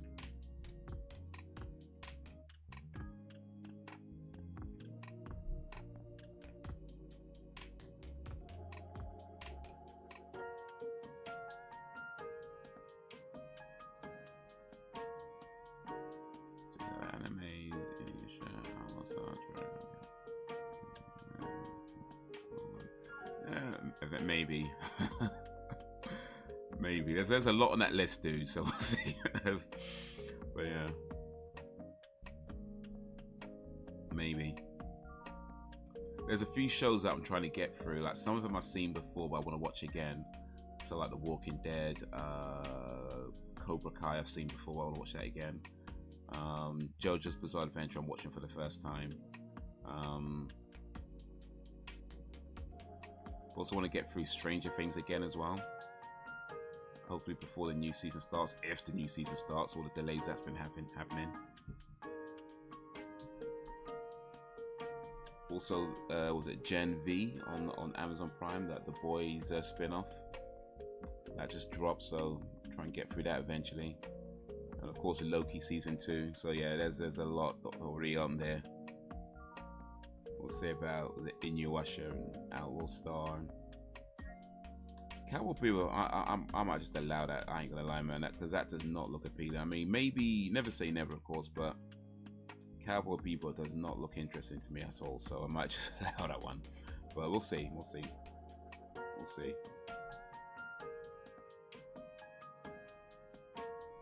Number anime series.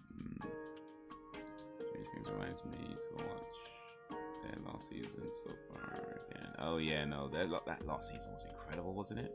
Season 5. Oof, that last season was incredible.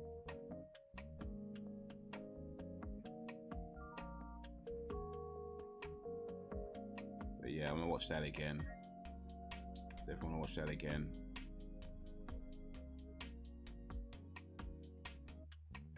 I mean, that's a show that, in my opinion, just gets better and better with each season. Like, it really just gets... But I think part of the reason it gets better is because it builds up so well from the previous seasons.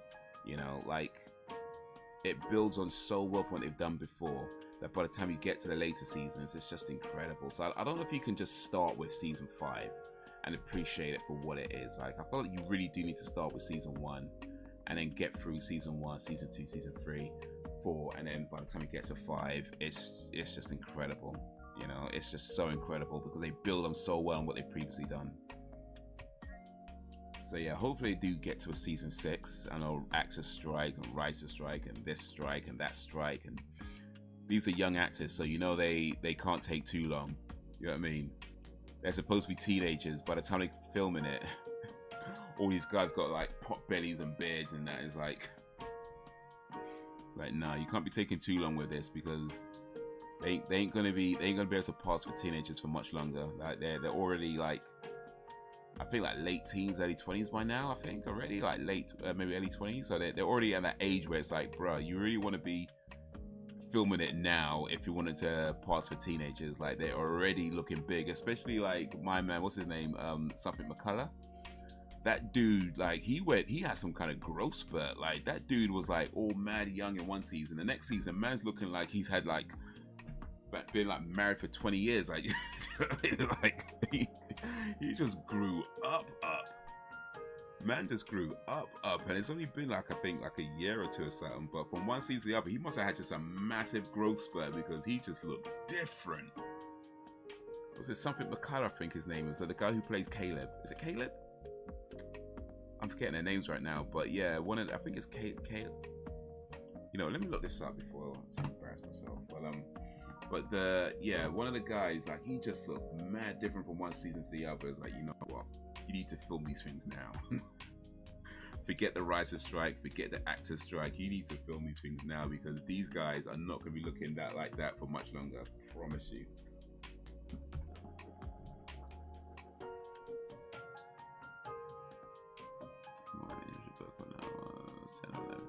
I still had it. Oh yeah, the manga series.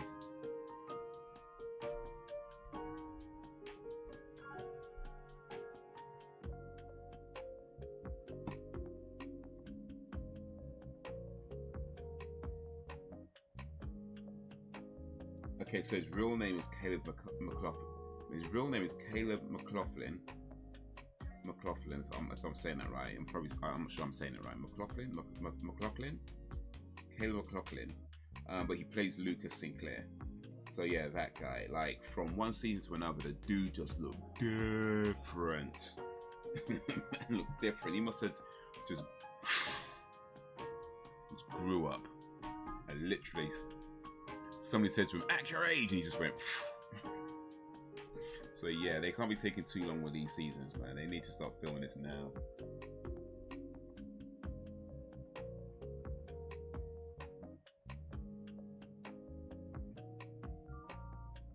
Indeed, Saw X. Gonna have to get to that eventually. Probably, well, I guess I don't have to watch other Saw movies, but I want to. Eventually.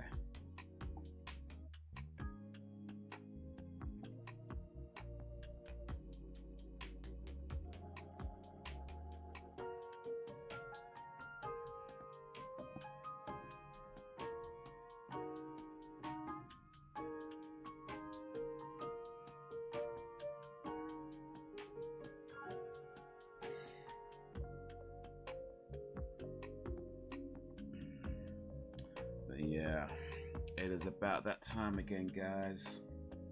Gotta start winding this down. Gotta start winding this down. Next live stream should be on Thursday, playing Breath of the Wild. Maybe play something else as well. We'll see how it goes, but mainly Breath of the Wild is the plan.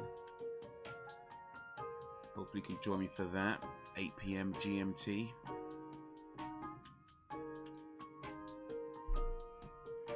The Soul franchise seems like a roller coaster ride with its ups and downs. Yeah, I'm so far behind. I've only seen two of them, so yeah, I need to get my ass on that, man. In fact, yeah, we'll see. From next year, I should have more spare time, so I might watch it then. From next year, January, I might have a little bit more spare time, so try and watch it then, maybe. That's the plan. That's the plan. I need to see. Objects, okay, cool. That's good to know. I mean, I still want to watch them, but yeah, that's good to know. Get on that ride. Roller coaster. Oh no. Roller coaster.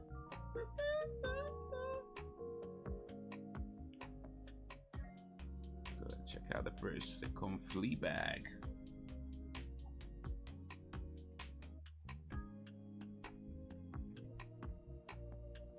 Fleabag 2016, starring Phoebe Waller-Bridges. Oh, you know what? Speaking of anime, Dan, you might be interested in this, assuming you don't know already, though I imagine you probably do know already. But Hayao Miyazaki's next film, it's called The Boy, where's it gone?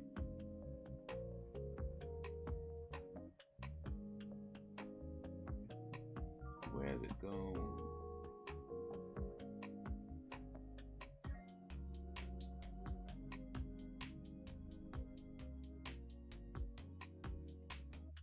Here we go. The Boy and the Heron. Yeah.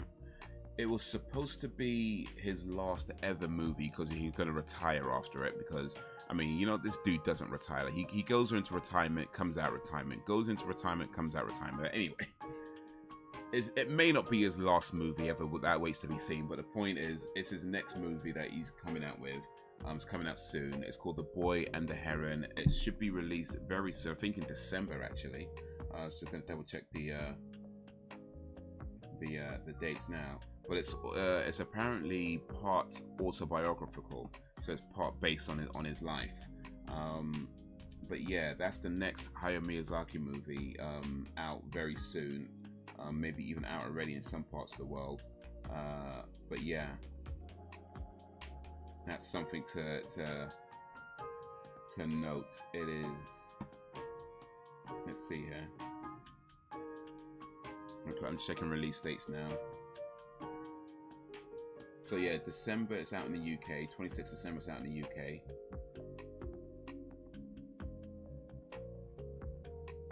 I don't see a Belgian release date, but I'd assume that's probably around about the same time as maybe Denmark, which is February next year, 8th of February. But whenever it's out, yeah, that's one to look out for. Hayao Miyazaki's latest movie. Potentially his last ever movie, but who knows, right? This guy does not retire. He does not retire very well. He's like John Wick. He's not very good at retiring, you know.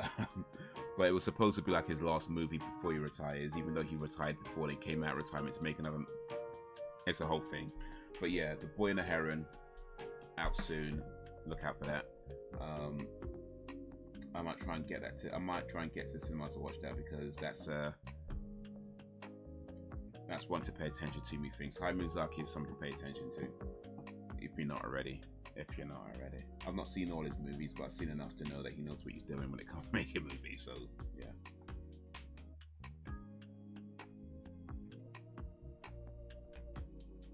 Oh, obviously Thursday, based on, I don't know. How Do You Live, if I'm not mistaken. Okay, maybe it's based on a few things. So I was reading that it's based on his and his life. Maybe based it on the book and his life. Well, based on something at least anyway, I guess. But yeah, Thursday, 8 p.m. at GMT, Breath of the Wild. Guys, you've been awesome as always. I appreciate you and all that you do. Thank you for keeping me company. Thank you for keeping it lively. And until whenever. Oh, you got Sunday. All right. Well, let me click on that real quick. I'll check that out. And until whenever, if ever. Peace.